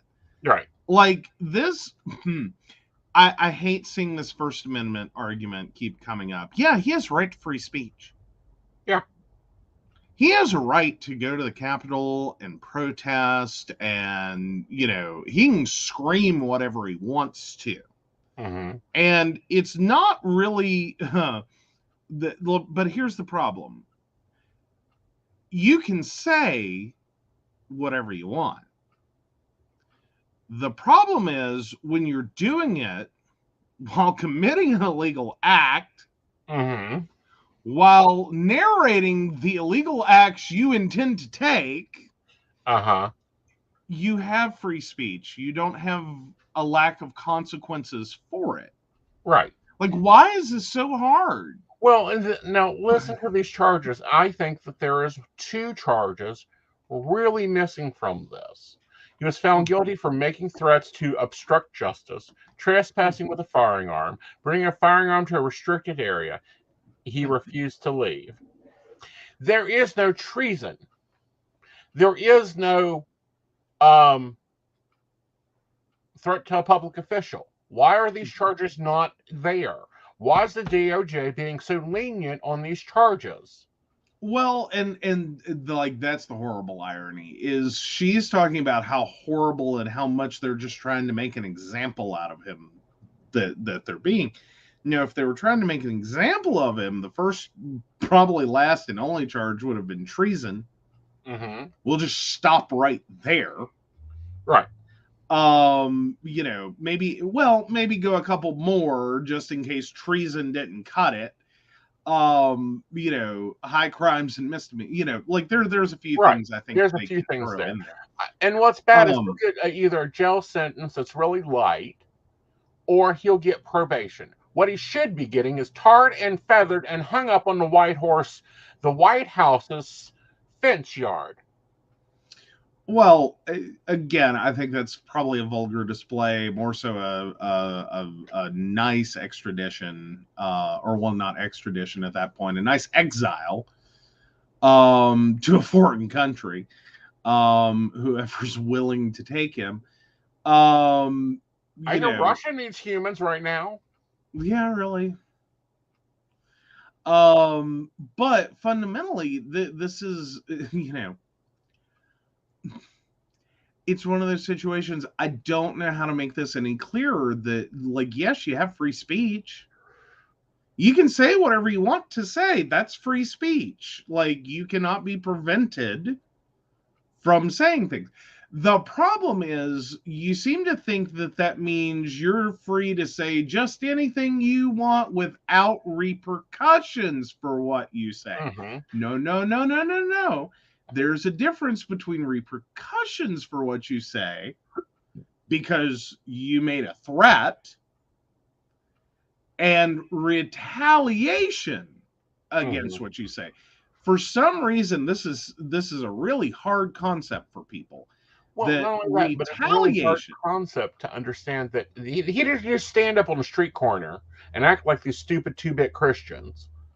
He didn't do that. He didn't march in a parade. He didn't carry a sign. He didn't stand up in the middle of rallies or anything else to do anything. He attacked and destroyed property, threatened political officials, destroyed our property because, hello, we own the Capitol. Well, yeah. Well, but fundamentally, here's the difference. If he had gone in and said, I think this is wrong, I think this is incorrect, I think this is horrible, I think, this is a sham election, I think this, I think that, blah, blah, blah. He was free to say all that, and he could have said all that, and there would have been no retaliation. That is his opinion. Mm-hmm. Again, there are consequences for shouting that opinion. Right. Like any other situation, your friends might think you're nuts. But that's okay. And if that was all he did, Mm-hmm. yeah, she would be absolutely 100% correct that they're trying to make an example of him and this is retaliation and blah, blah, blah, blah, blah. But that's not what he did.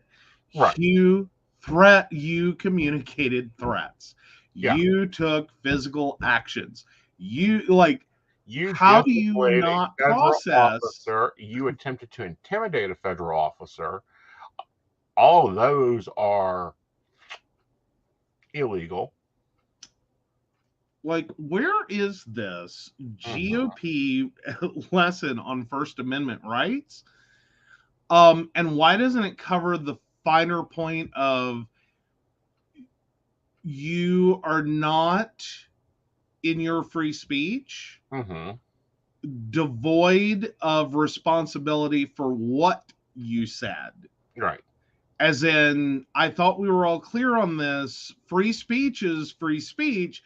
But if you go into a crowded theater and shout fire and 50 people die being trampled to death because of what you said, you have responsibility for what you said if there were not a fire.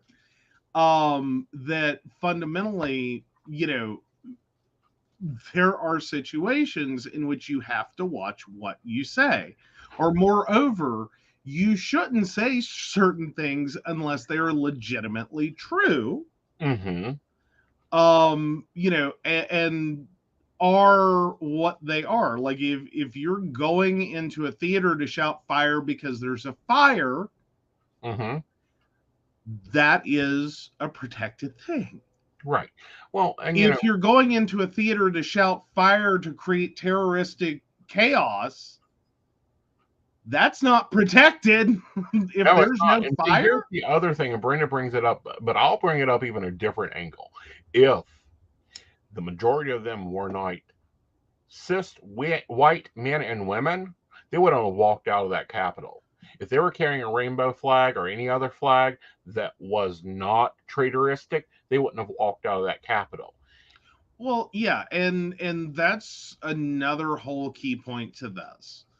And not necessarily of his own responsibility. I don't think you can find him responsible for that particular situation. But as part of that, the events of that day, the fact that all of this was allowed to occur to the level in which it did was very much part and parcel with a simultaneous,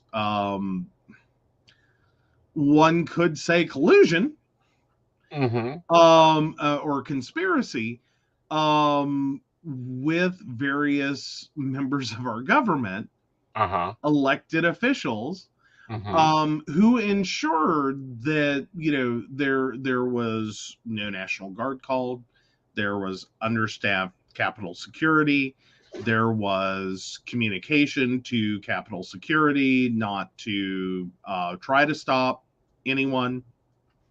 Like, as in, this was already weakened defense. Like, and that's the other part that I really think is worth talking about, is because a lot of quote unquote the 1-6ers think they really did something. Right. And it's like, okay, but do you realize that in terms of, like, yeah, it was a horrible day, and yeah, you did a lot of harm to a lot of people, but do you understand that the only reason you got to do what you got to do was because effectively our previous story about the, special needs teacher that had no support, that's what you effectively did, is you acted like 5-year-olds in a classroom that was understaffed. Right. And you did not overpower them because of your sheer might. You overpowered them because hardly anyone was there. Right. Now, if this was 1987 for the March for Love and Mhm. Life, and this would have occurred, that 665,000 people would have been mauled to the ground. Mm-hmm. If this was the March for Jobs that occurred back in the early 90s, when the African American and people of color, POCs, marched on Washington, they would have been mauled to the ground. They had the army out that day on grounds. Both of those times. And then even contrasting during Trump's own presidency. Mm-hmm. And I'm forgetting what the protest was, but there were enough people there in defense of the Capitol that day that they were literally clearing protesters by force, just for a photo op in front of a church. Oh, that was the Black Lives Matter. Yes, thank you. When I was trying to think, and my brain just pushed out and shot tear gas at people that were at the park and on church property in Washington. Providing humanitarian aid during the event. These were not protesters. Yeah. That church was offering, food, water, and medical care. Right. That's it. That's what they were doing. That was their whole involvement. Mm-hmm. And that's what the people there were doing. Now, were there protesters there that had been involved in earlier demonstration? Yes. That's who they were providing food, water, and, medical care to. But they were not actively protesting. Right. This was supposed to be a safe zone. Right. As a lot of churches become. This is akin to, or that situation was akin to, the inability to create humanitarian corridors, and coordinate that between Ukraine and Russia. That's occurring right now, and that is all about Russia. Says, yeah, we'll have a humanitarian corridor, that's fine, and then they open fire on people in the humanitarian corridor. Right. No, that's not a humanitarian corridor. That is shooting fish in a barrel. Right. If that's how you plan to win this war, please realize. Right. That's a really bad strategic plan. Right. For a number of reasons, not the least of which, the world will judge you harshly. Right. For the fact that you couldn't even allow a humanitarian corridor. Not once, not twice, but multiple times. You failed the humanitarian corridor concept. Right. Which means, one time is an accident. And it's a horrible event that shall not be repeated. Right. Once you hit 2 and 3 times, that's no longer an accident. It's that you are taking advantage of a very common concept, and literally using it to treat random people who are seeking aid, help, and assistance easy targets. This is your bunny killing field. If you're talking about gaming, this would be your bunny killing field. And for those of you that game, you would know what I mean. And that's when you're basically just sitting there grinding to get some XP points on the least defensible, the lowest level of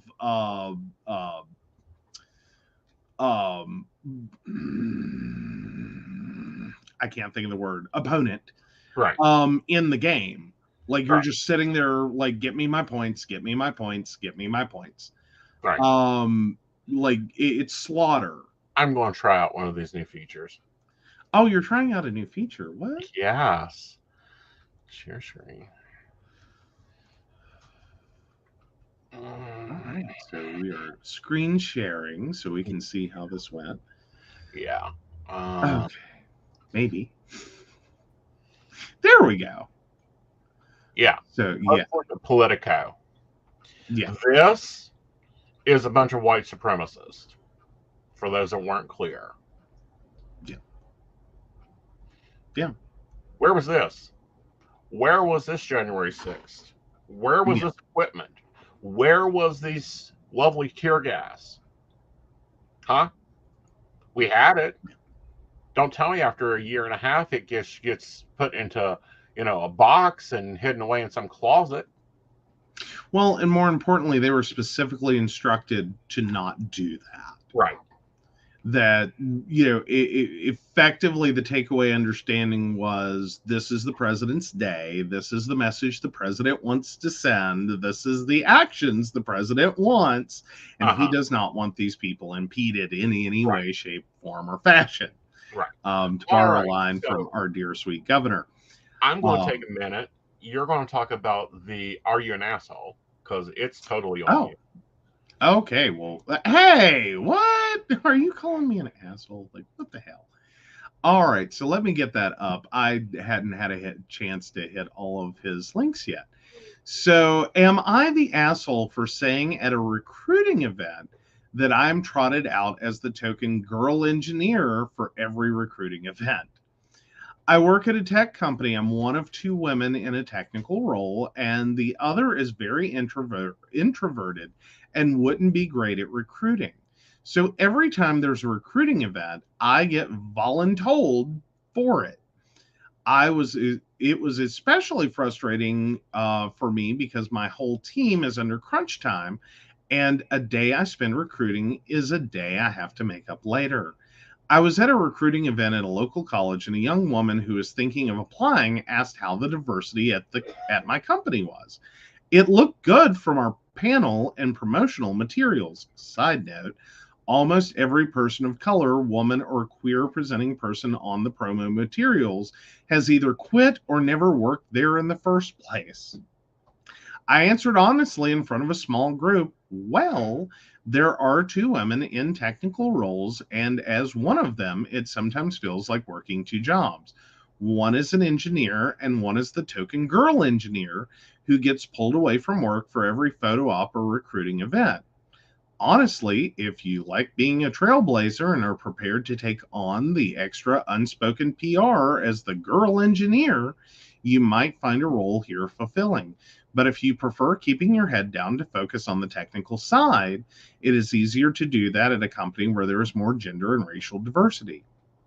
She appreciated my honesty, but the manager who was running the event told me to leave.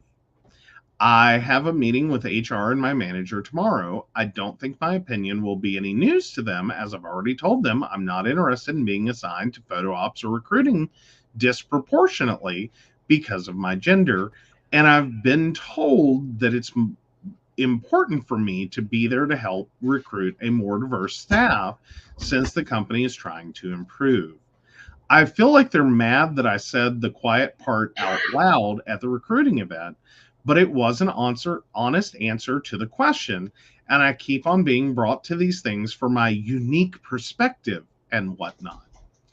I think they might also see themselves as doing something good, trying to do outreach to a more diverse applicant pool, and see me as ruining that. Am I the asshole for what I said about my job?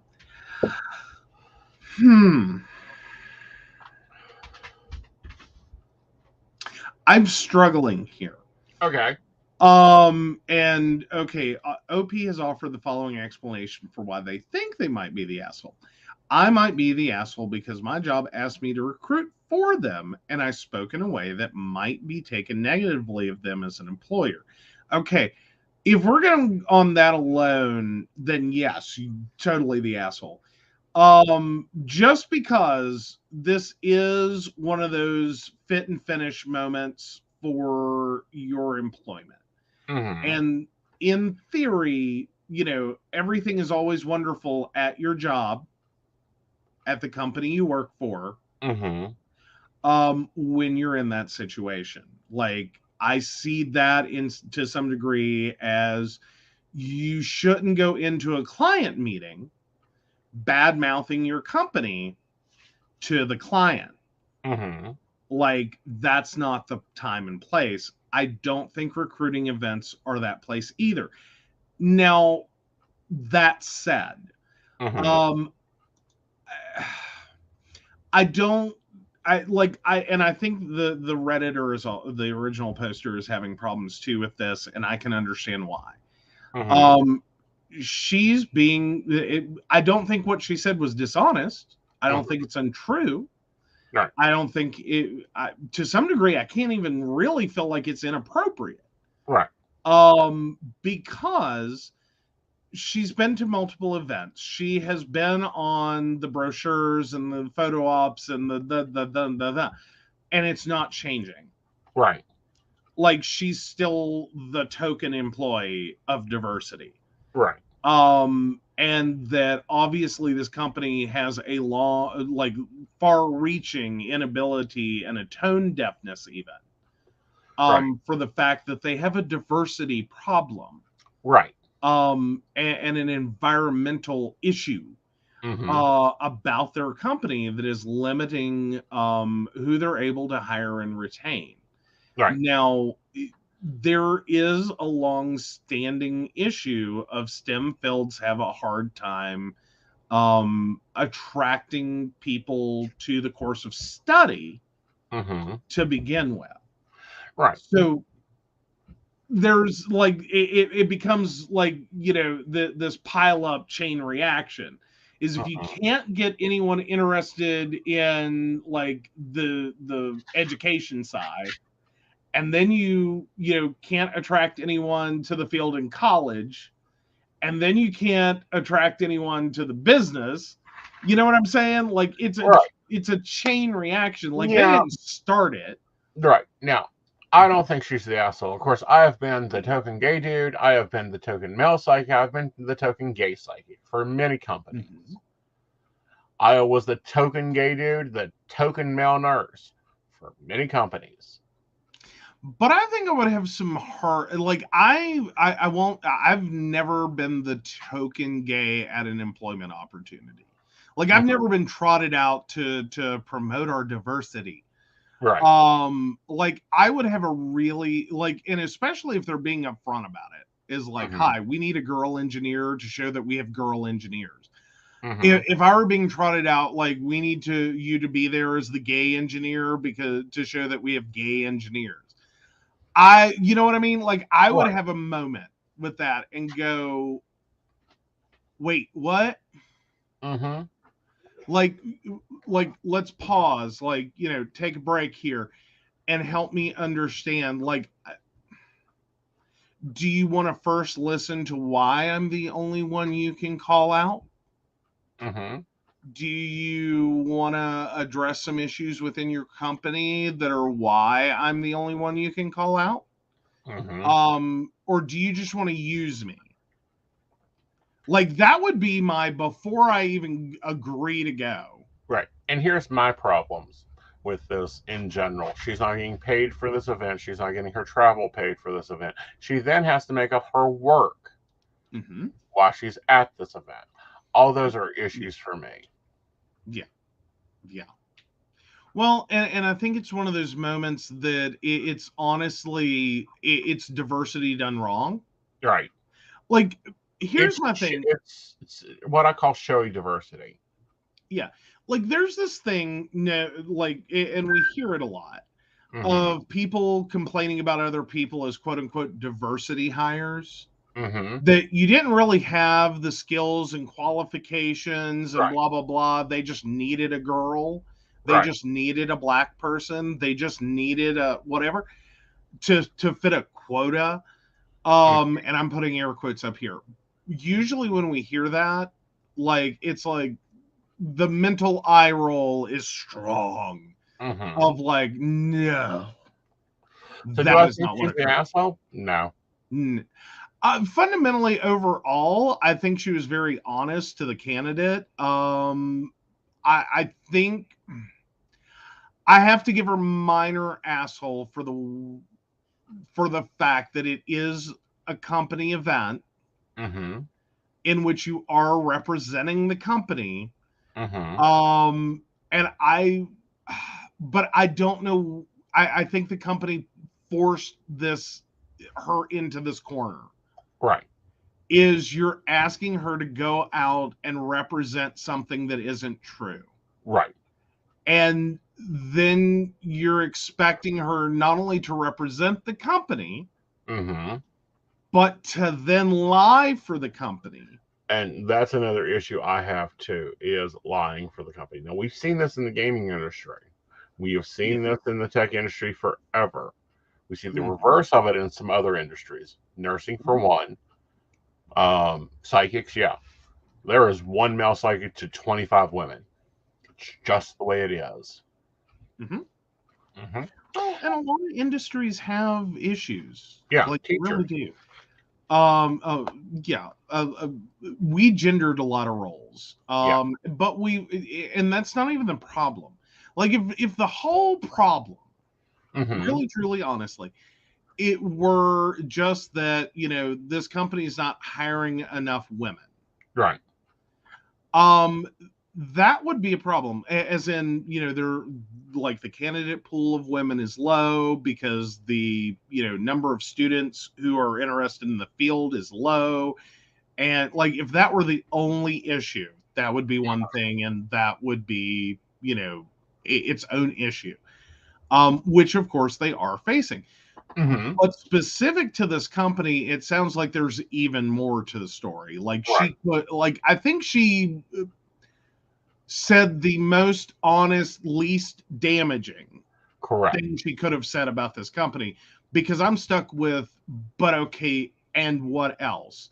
Right. And I think that's kind of hidden in the situation, is they literally do treat her like the token tech girl. Or, that's a problem. If that's how you see that employee as your diversity hire representative, right. Well, what the hell? Yeah. What the hell? Well, and they have a problem. I mean, right now, the largest open hire position is diversity coordinator. Well, and mostly because people misunderstand the whole concept of trying to hire with diversification, that it is not a negative. Right. I've seen a lot of people of diverse backgrounds suffer in companies. I have seen a lot of companies suffer by diversity hiring. Right. All because they do it wrong. Right. All because they do it wrong. Right. They're doing it for the wrong reasons. They're doing it in the wrong way. They're not respecting the employees they hire. They're literally trying to go, we want all the benefits of diversity without actually having to touch it. Right. Like, oh yes, we want all the benefits of diversity. We just don't want to actually experience it. Like, could you act more white, male, and heterosexual, please? Please. Yeah. I'm uncomfortable. Please stop.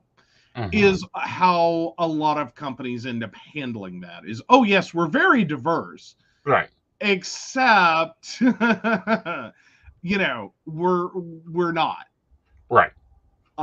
It's sort of like the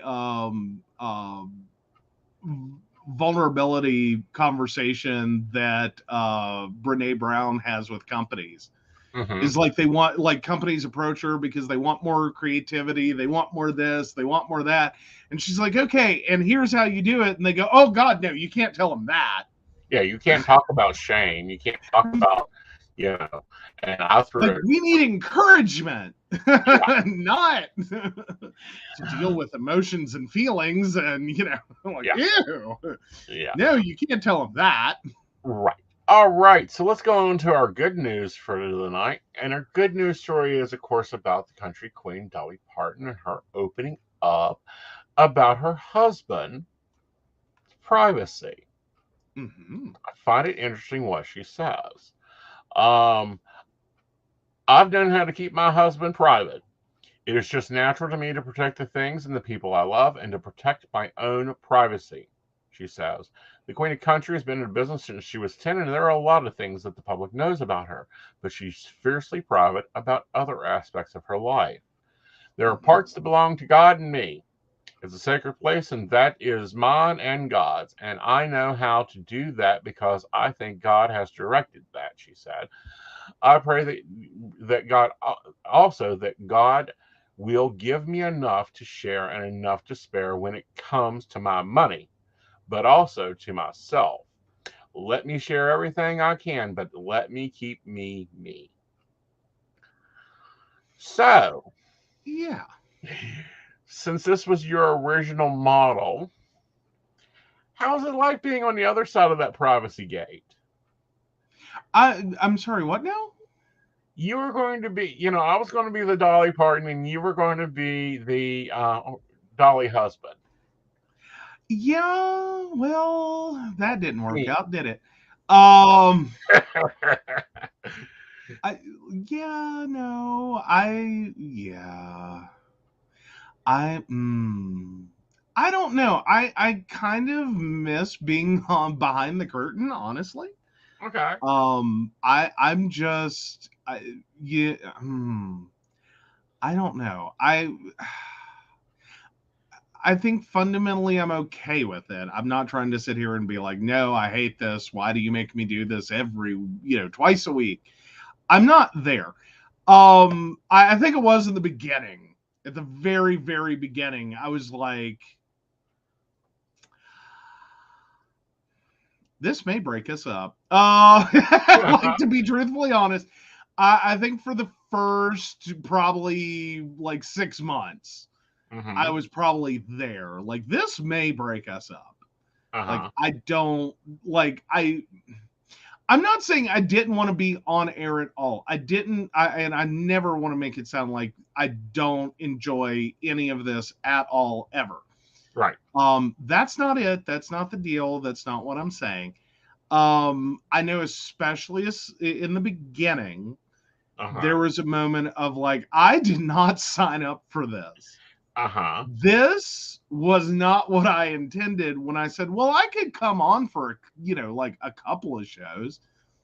Yeah, this is back when it was by phone. Yeah. Yeah. Yeah. And you didn't do live events with me. You didn't drive me to my classes. I think you didn't drive me to anything until but even like the drive you to events, I'm cool with that. Yeah. Like, I'll go work an event. Like, I don't like, it's sort of like that moment where I was good until, because we were talking about this in your Tarot 101 the other this weekend.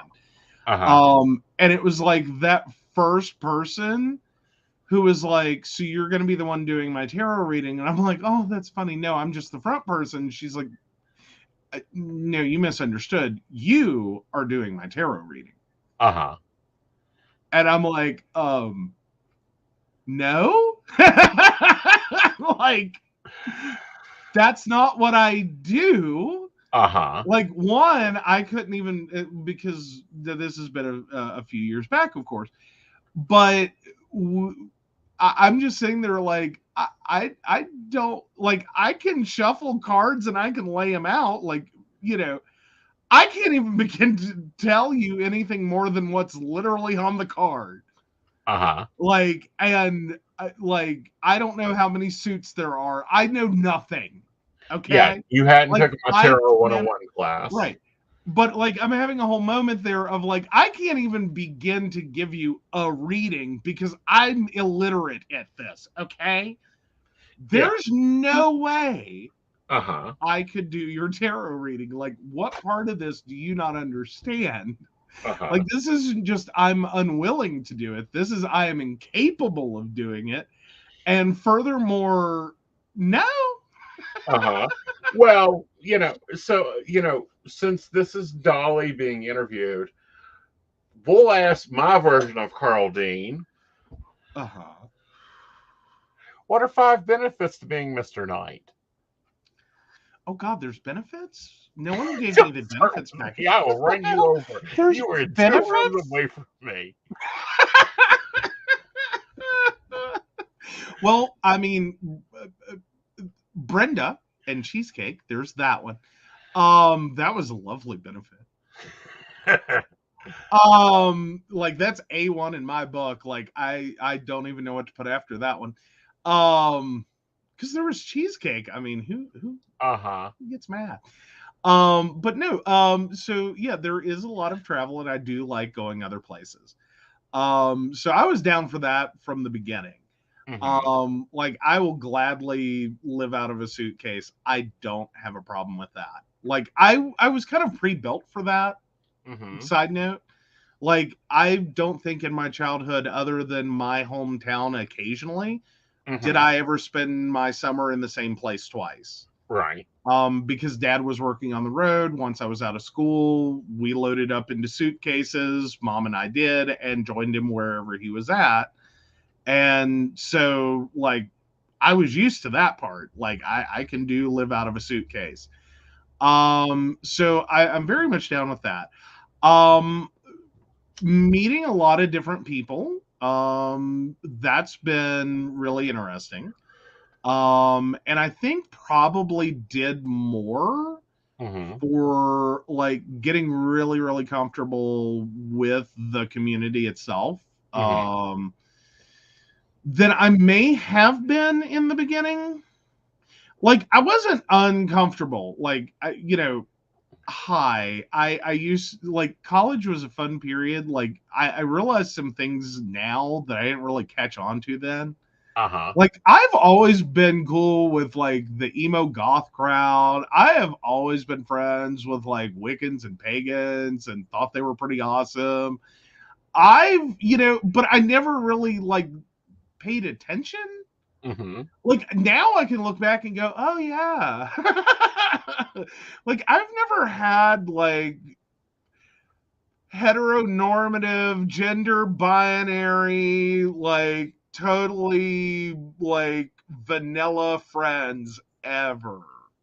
Well, honey, and when you get them, you corrupt them. Okay, we're not bringing up the GCP. We just don't talk about the GCP.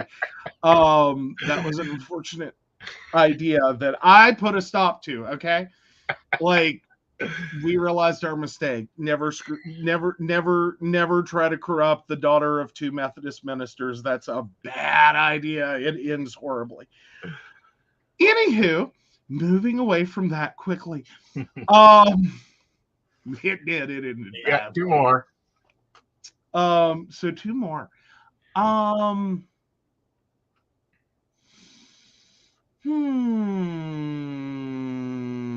Well, we have ended up at a lot of really cool places, like physical locations. I am. Some of y'all might not appreciate what I'm about to say, but I have always enjoyed a good ghost story. Like I feel disrespectful saying that at the same time. That I know this is a lot more involved for many people in the paranormal communities, people who do mediumship. I get that. I really do, and I don't mean to like throw off there, but I have always loved a good ghost story. Okay. And a lot of the places we've been, whether you find it to be just a really good ghost story, or it is a paranormal phenomenon and a interaction with spirits that are still there. I think a lot of these places, it's a good visit no matter what you're there for. Like if you're there for entertainment, it's a good event. Mhm. If you're there for, more than that, it's also a good event. Yeah. It's also a good venue. It's also a good place to be at. That, like, I get really into older architecture and older buildings, and on a different level. Like, I it's a weird sentence, but So you're going to have fun at Trans Allegheny? I'm gonna have a blast. Okay. Like, I can totally get down with that. I'm like, here's my atheist thing popping up though, is like, I really struggle to believe Uh-huh. that, all of these things are occurring, that all of these things are happening. I am your resident skeptic. Yes. But I can still enjoy, and like, some things I don't like. Trans Allegheny, I like, doesn't even need a ghost Right. story attached. Mm-hmm. Like, just, you could forget that whole part. The things that literally happened at that building are in and of themselves enough. Uh-huh. Okay? Okay. Like, you know what I mean? Like, here's what I equate it to is, like, you watch programs like, oh, like, everything skipped my brain. Um, eh, like, the horrible crime, murder. Yeah, I watched Serial Killer, Up and in Death, Cold Cases, and Unsolved Mysteries. Exactly. Okay, so anyway, so those stories, the reality of people's life situations can be bad enough Mm-hmm. to create its own level of thing Right. that I can go and experience, and that's more than enough for me. Mm-hmm. Without even attaching, like, and this is the haunted location, and their ghost appears, and this occurs, and we hear screams in the middle. Like, I don't necessarily need all that. Uh-huh.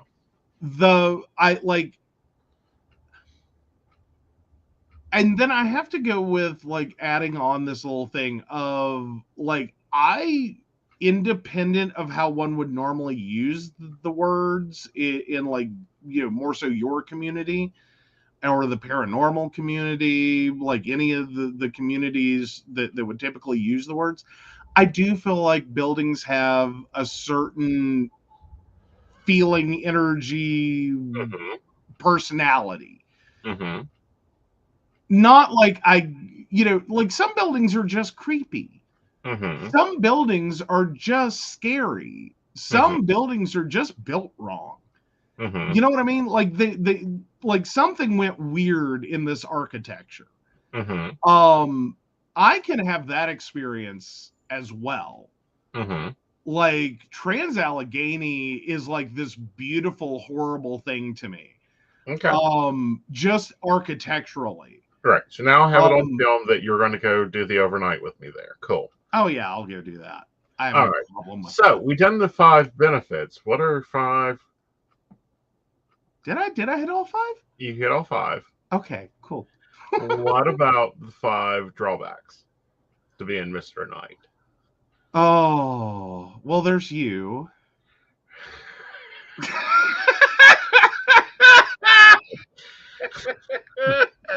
I'm in so much trouble, guys. You don't even know.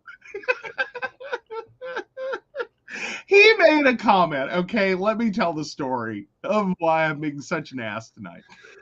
He made a comment earlier today, because I just don't know when to stop. He made a comment today that said, well, you could trade me in. I said, I know, but I'm still waiting to find out what model of toaster I have to put with you so they'll take you. Uh-huh. And again, he got this. Exactly. There you go.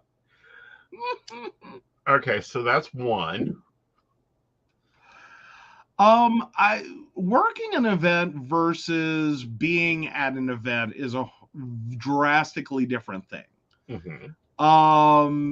It's sort of like I enjoy the travel. Mm-hmm. And we did eventually get there on modifying if we're going to go do an event that we're additionally going to Right. spend some more time there. We're not going to do this rushed, like up and back. Right. We're not doing this like, yeah, I went to a really cool event, but I didn't get to do anything at it. Well, and trying to do what now? That's going to change this year. Well, yeah. Yeah. So that can be a drastically different thing. Mm-hmm. Because it all sounds great if you're I have relatives that are jealous of me. Uh-huh. Because I can sit here and be like, oh yeah, I've been to this, I've been to Sutton and I've been to Marietta and I've been here and this is on their bucket list, okay? And then I turn around and say, but I was working an event, okay? Like I showed up, unpacked a car, like fetched food, water, managed customers or clients. That's what I did. Mm-hmm. And then we left. We packed the car back up and left. Not the same Mm-hmm. as I went to Trans-Allegheny Uh-huh. and we did this. I went to Marietta, Ohio, and we did this. Mm-hmm. I didn't have the touristy visit experience. Mm-hmm. I had the same rough experience of someone who's hired to clean the building. Uh-huh. You know what I mean? Like I worked. That's where you found the good restaurants at, is talking to the locals. But anyhow, no, that's probably going to change this year.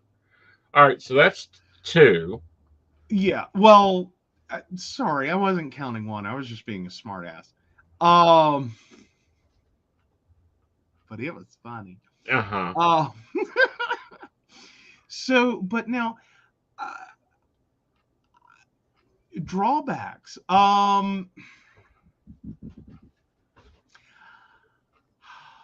I will say that I've now seen too many people of Walmart because I can tell you where a Walmart is at every flipping location we have been to.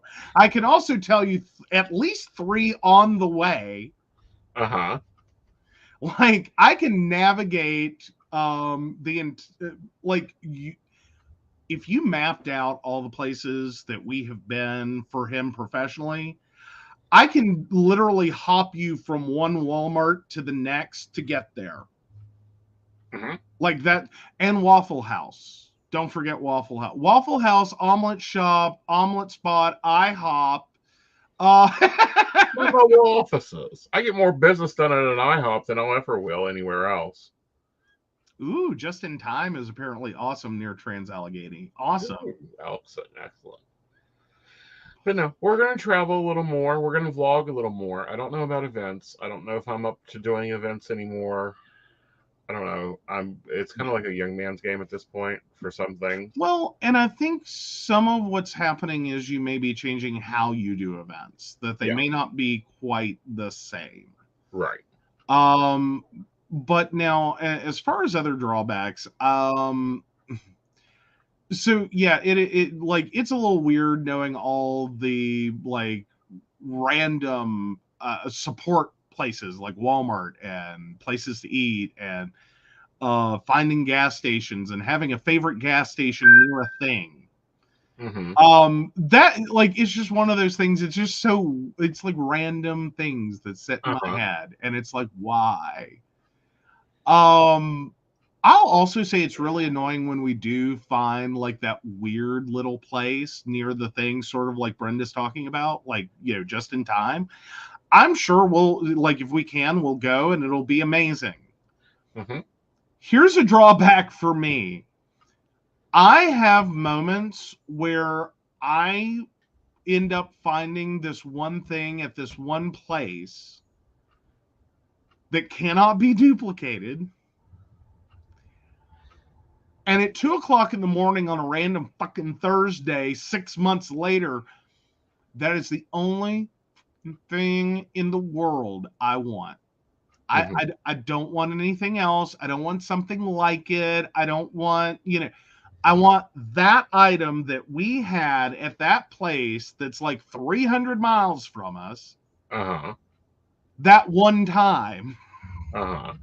That's a drawback for me because that's something that will drive me crazy. It's like the itch you just cannot scratch. And then, until you finally get back up there. Like that's a weird one. Well, I have the mobile app. What? I have my mobile app. I can sit there and work as you drive us up to lunch, dinner. We don't ever get breakfast. Which we should, but that's a different story. No, see, that doesn't, honey, that doesn't work with her lifestyle right now. It will. I'm sorry, did you not catch I was on the road 1,500 miles last month? Well, that might be a drawback you might want to consider. That might be a drawback you want to consider. Okay. Honey, do you realize that in 1 month you were on the road, I believe it was 9 days worth of hours? Oh, yeah. Yeah, that's a major one. Yeah. Like we put a lot of wear and tear on vehicles. So I will say that one being on the road that much can and I mean literal driving, not being away.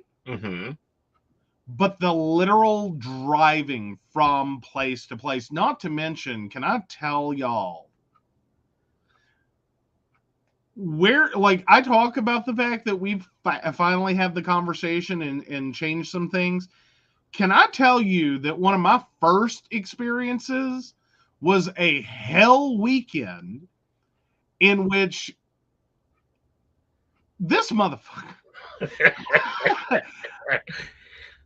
had us in 4 different cities, bouncing back and forth across state lines for 48 hours. Like it was a flipping game of ping pong. We done, all right, your first hell weekend out, we done St. Albans, Marietta, Ohio, St. Albans, Parkersburg, West Virginia, then Marietta, then we went to Fairmont, then we went to Morgantown, then we came back to, we crashed out in Oak Hill and landed in Princeton. Yeah. Yeah, it looked like we played ping pong across the state map of West Virginia. That's what it looked like. Yeah. It was insane. And I'm just sitting here going, this isn't normal. This isn't human. That's how much I'm talking about being literally driving on the road.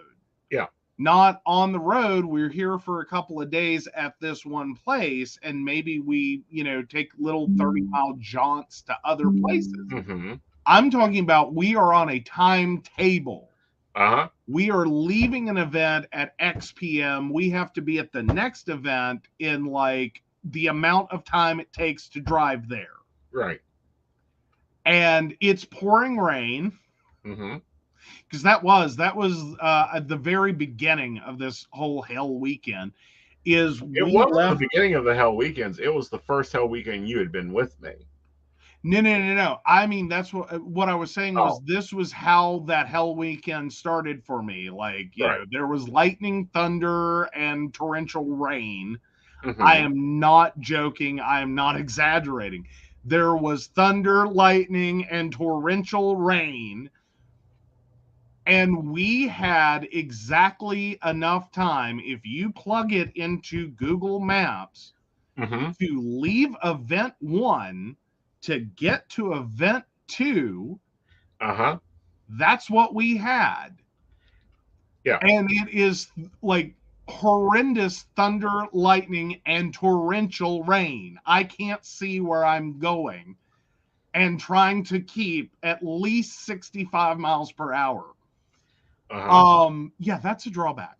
Yeah, that was 7 cities in 3 days. Yeah. There was one day I done 3 events, guys. So yeah, the like he calmed down a lot. Yeah. Because I think that first weekend was like, no, we're not doing that ever again. Like, that is too much for anyone. Like, I get, like, yeah, if you had, someone to just drive you to these events and do that, that would be great. But see, I'm not Uber. Like, I enjoy driving. I like driving. I will drive. I drive a lot. Unless it's in cities. No, I will drive in cities. You hate when I drive in cities because it does take slow and you don't keep up with traffic. Here's the thing. My driving adjusts to a location. I just have to be there long enough to get back in the habit of driving there. Like, please keep in mind, I drove through, Greensboro, Raleigh, Durham, and hell, I even made it through without getting permanently lost, Atlanta, Georgia. Atlanta's not hard. It's 2 circles. Yeah, well, but there's a lot of fucking peach trees, okay? Like, it's really easy. Peachtree Lane, Peachtree Street, Peachtree. Like, there's a lot. Again, Atlanta's not hard. The 3 cities I hate driving in is New York. I will not drive in New York. You can call me a cab. I will have car service. I don't think anyone's prepared. I don't think New Yorkers should drive in New York, okay? I will not drive in DC. Call me a car service. I have driven in DC. I have driven in DC. I will not do it again. But now I will say that it was that exact experience I never want to create. One, driving was sprung on me in someone else's car. During rush hour. Without prerequisite information. Right. That, like, you see the speed limit sign, now pretend it's not there. Right. Because everyone else does. Right. And floor it. In LA. I will not drive in LA. No, you can call me a limo. Ooh, Brenda, DC, wrong exit, very bad area, 2 a.m. stopping for directions. Yeah. Yeah. But I don't see anyone messing with Brenda in DC. They'll think that she's a senator and run.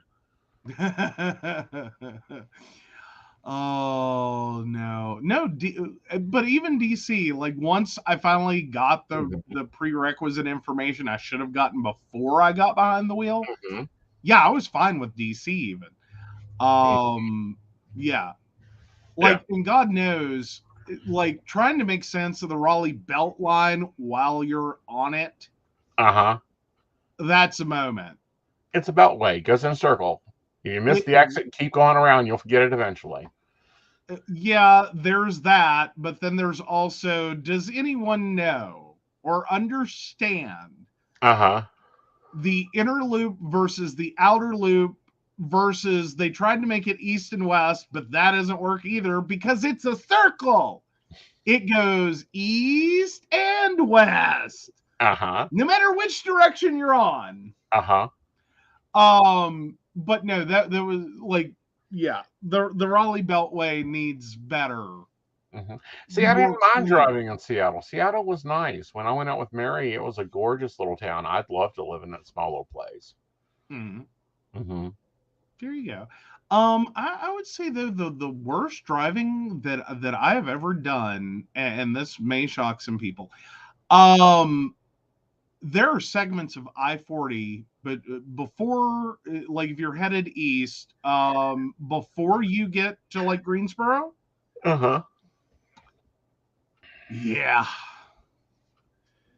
That can be a really annoying road. Not because of the traffic, not because, no. It's just the fact that, like, you could fall asleep and wake up. and have not hit anything. Right. 70 miles an hour in a straight line. Just don't wiggle the steering wheel Mm-hmm. forever. Mm-hmm. Like, just Uh-huh. This is why we don't it'll drive across knock. the country currently. Well, it'll knock you out though. Like that like you can be on that road for a good solid hour and you don't really move the steering wheel. Right. You just press the gas down and like zombie, it'll kill you. Greensboro, the main road cutting through a golf course was weird. Oh, there's a place in Princeton near Princeton that you would love. The weirdest one for me is driving wise is Norfolk, Virginia, and the tunnel. It looks like you're driving into the ocean, then you drive under the ocean. No, I find those really cool. Okay, that was the weird one for me. Okay, now, but have you been to it's down around Charleston, South Carolina. There's like a ginormous bridge. Uh-huh. That I did not drive on that. That was my friend Sherry driving. And she really thought she was going to terrorize me. Uh-huh. Because this bridge looks like you're just driving off or like you're going to go Dukes of Hazzard. Mm-hmm. Didn't terrorize me. I was all down for it because you just shoot up like just hard as you can go up this bridge, and then all of a sudden it like boop right back down.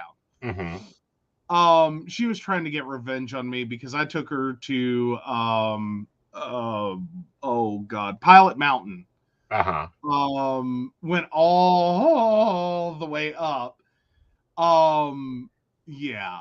That's okay. When she comes up, we'll take her over to the National Gorge. Oh, yeah. Yeah. That'll be fun. Yeah. Well, I've terrorized a few friends with West Virginia and like different places with altitude. Because like now, if you're coming into West Virginia, what no one warns you about is if you are on 77 North, you are going to go as you go through Virginia towards West Virginia and into West Virginia, you will go through two tunnels. The first one isn't so bad. The second one, if you did not grow up with mountains, if you're not familiar with mountains, that second tunnel makes people scream when they come out of it because it looks for a split second like you're going to get Thelma and Louise it. Just like you're going to come out of this tunnel and die. Yep. And then we'll go to eat at Topsa's in Gully Bridge, and we'll go down 61. That'll make her happy. We'll put her in the passenger seat. Okay. Behind the seat behind the driver's seat so she can look out over the edge of the road. Oh, yeah. And I'll drive. But yeah, no. Well, yeah, and you driving through the gorge is interesting. Yeah, you granted, you grew up with it. Like this was like your teething ground for learning to drive. So I understand and accept you are more comfortable on that road than I may ever be. But at the same time, there are moments it's like, okay, I'm going to assume you know the limits of what limit? Who put limits there? That's not a limit, son. Look, it's got bullet holes in it. It can't even be official. Well, yeah, because the road through the gorge is effectively one lane, most of it. And it's supposed to be predominantly one direction, but it isn't. Like there's areas of it that it's one lane, but it's bi-directional. You don't necessarily know that until you encounter the other vehicle. Like there've been a couple of times I freaked because I was like, but they're going the wrong way. And you're like, no, they're not. That's what this section does. And I'm like, what? What kind of crazy people built this road? Well, honey, I remember when that road was two ways all the way. One and lane. would have been safer if everyone's expecting this to be a bi-directional road, but parts of it being one direction, other parts being bi-directional, it's weird. It is. Like, So, which business model do you like better? Pre-COVID or post-COVID? I don't think we've hit the best yet, but I'm definitely liking the post-COVID more. Okay. Because we've done some light travel last year. Right. Very light. And it was, we did finally come to that agreement of we are not doing this one day up, down, hit 3 locations kind of concept. We're doing and for me, I appreciate that more. Like, one, it helps with the driving because, like, holy crap. But 2, I think it also helps you to do better. That, if you don't have to have the total stress of trying to fit all these things into a specific 24-hour or less period, and just get like thrown, like throw you in the car at like 4 a.m, drag you up the interstate while you're half sleeping, half working, half a lot of things, to get to a location, to do an event, to get back in the car and get drugged back.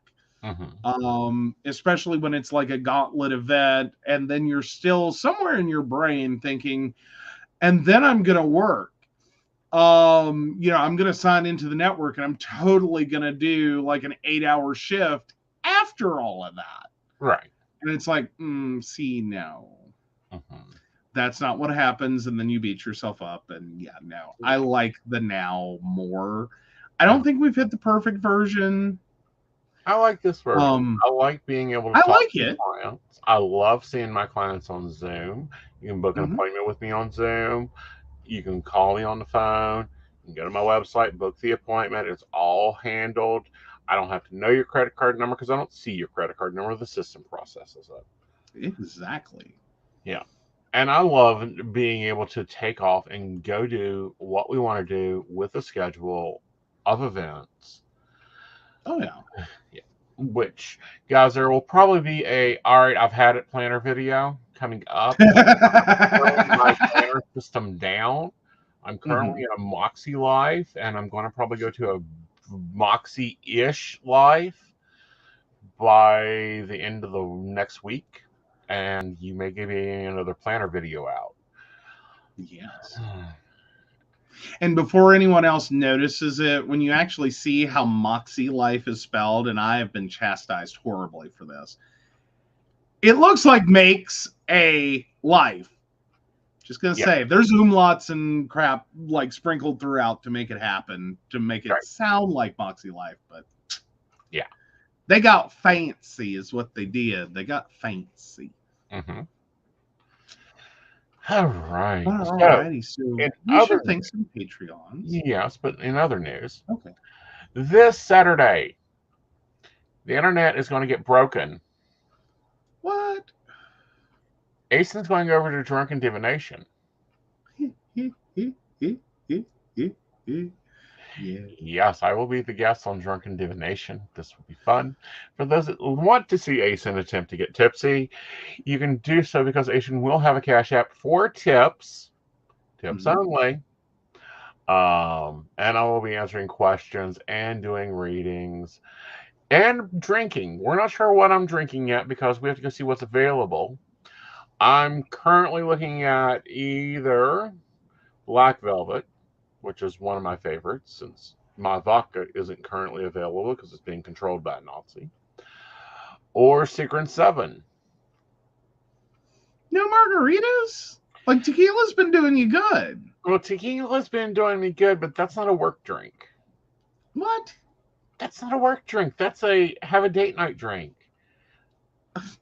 Okay. Well, I was going by things that have actually managed to get you drunk. We'll see. Like, I'm just saying. I know. But yeah, no, so that should be exciting. And I think the more exciting part is how are you going to handle it if you do get drunk and there is neither a stage nor a bar for you to dance on. I don't know. We'll figure that out. Okay, because if you jump up on the desk. Oh, please. This desk can hold me. Okay. I just want a sticky on your monitor that says you're not getting tips for stripping. Okay. Just so you keep up with that. That, you know, it's not that kind of live stream. Like, you can find that on our... No. No. I mean, no, we are not. We are not. No, I would love to put a pole in my office. He will not let me put a pole in my office. Honey, there ain't enough room. Therapist will make sure there's not a pole in my office. No, see, here's the thing. There ain't enough room to swing a cat, let alone him, in that office. True. Like him, like if we centrally mount a pole in his office, one, it would be behind him on every show. And two, he would take out like walls. Actually, it would be in front of the Buddha because that's the only support that could handle it. And that's the 6x6. Yeah. Yeah. That's what I'm saying. Like, no, there will be no pole put up in his office. Like, no. Not only that, but I really love my massage therapist. He's amazing. He will just laugh hysterically if you decide to dance on a pole and collect the money for your daily massage therapy. Just for one event. For one event. Like, you will be in massage therapy for months at this point. I need to work on my flexibility. Yeah. On behalf of your massage therapist, I say that is not what he meant. That is not what he meant. So go grab your yoga mat and, you know, go watch your pretty boy do yoga. And follow along like you do. Come on. We can't get through a single show. Oh, really? Dang it. We were so close. Goodbye. Yeah, man. Right. That was annoying. Like, we're so close. Like, I'm literally about to say the words. We do want to thank our Patreon sponsors, Beverly Walker, Mika G, Kathy, Mary Winfield, Brenda Bryant, Ashley Giss, Shannon C, Shannon D, the ever wonderful Lady Gwendolyn, Charles Shaw, and Dottie the Psychic. If you'd like to learn more about us, the show, or how you too can become one of our Patreon sponsors and join our other lovely baristas and receive all the benefits they receive, please visit us at PCSPnetwork.com. Yes. And one, look for drunken divinations. Two, baristas. If you drink, what is it, EPs? We were looking at the gluten-free beers. I mean, the barley-free beers. Is it EPs? I don't know what you're trying to say. The barley-free beers. Right. Yeah. Aren't they called EPs? IPAs? There you go, IPAs. If you have an IPA that you like that is gluten-free, baristas, comment it in your break room. If you have an IEP, whatever, that is barley-free that you like, leave it in the comments, because I'm looking for a beer that won't kill me. Yes. Yes. That would be love. EPs. I was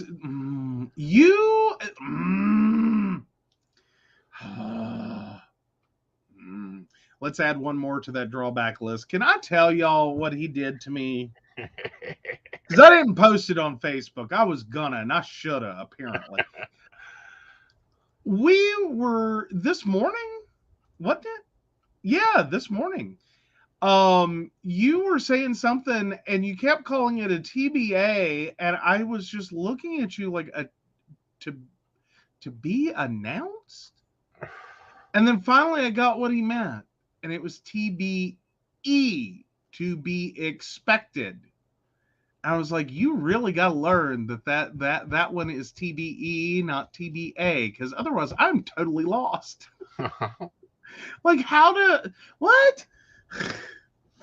Oh, I'm joking around. It's funny. It really is. Uh-huh. Like, you do things with words that are hilarious. I do. I have my own vocabulary. You do. It is like a foreign language.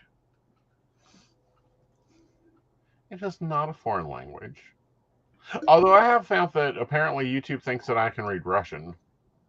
What? Apparently YouTube thinks I can read Russian. What do you mean YouTube thinks you can read Russian? Well, oh, right, because you are stuck on a video series that is just like very heavily Russian language. Yeah. As in, like, all the on-screen stuff is in Russian. All the actual spoken material is in English. Mm-hmm. It's very weird. It's not dubbed. Yeah. It's very, like, I don't know what this series is thinking. Mm-hmm. But, yeah, it's very weird. But, yeah, it's a whole, like, like, his YouTube gets trapped on things that it apparently thinks he needs to know. Mm-hmm. And, like, the previous one was he needed to know all about Islam, in depth. Or, no, well, not Islam per se, mosques. He needed to know the entire history of mosques. Yeah, and women's rights in Islam and women's perception in Islam. It was very interesting for a minute. Yeah, the first time. Yeah. Even the second, like, somewhere around the 40th, it was like, oh, come on, YouTube. Mm-hmm. But no, now it's really, really attached to the idea that you need to know all about the Russian ruling class over many, many centuries. Yes. I still think Catherine the Great was the best ruler that Russia ever had. All right, guys, with that, we're going to close out. We'll see you on Friday. Bye, y'all.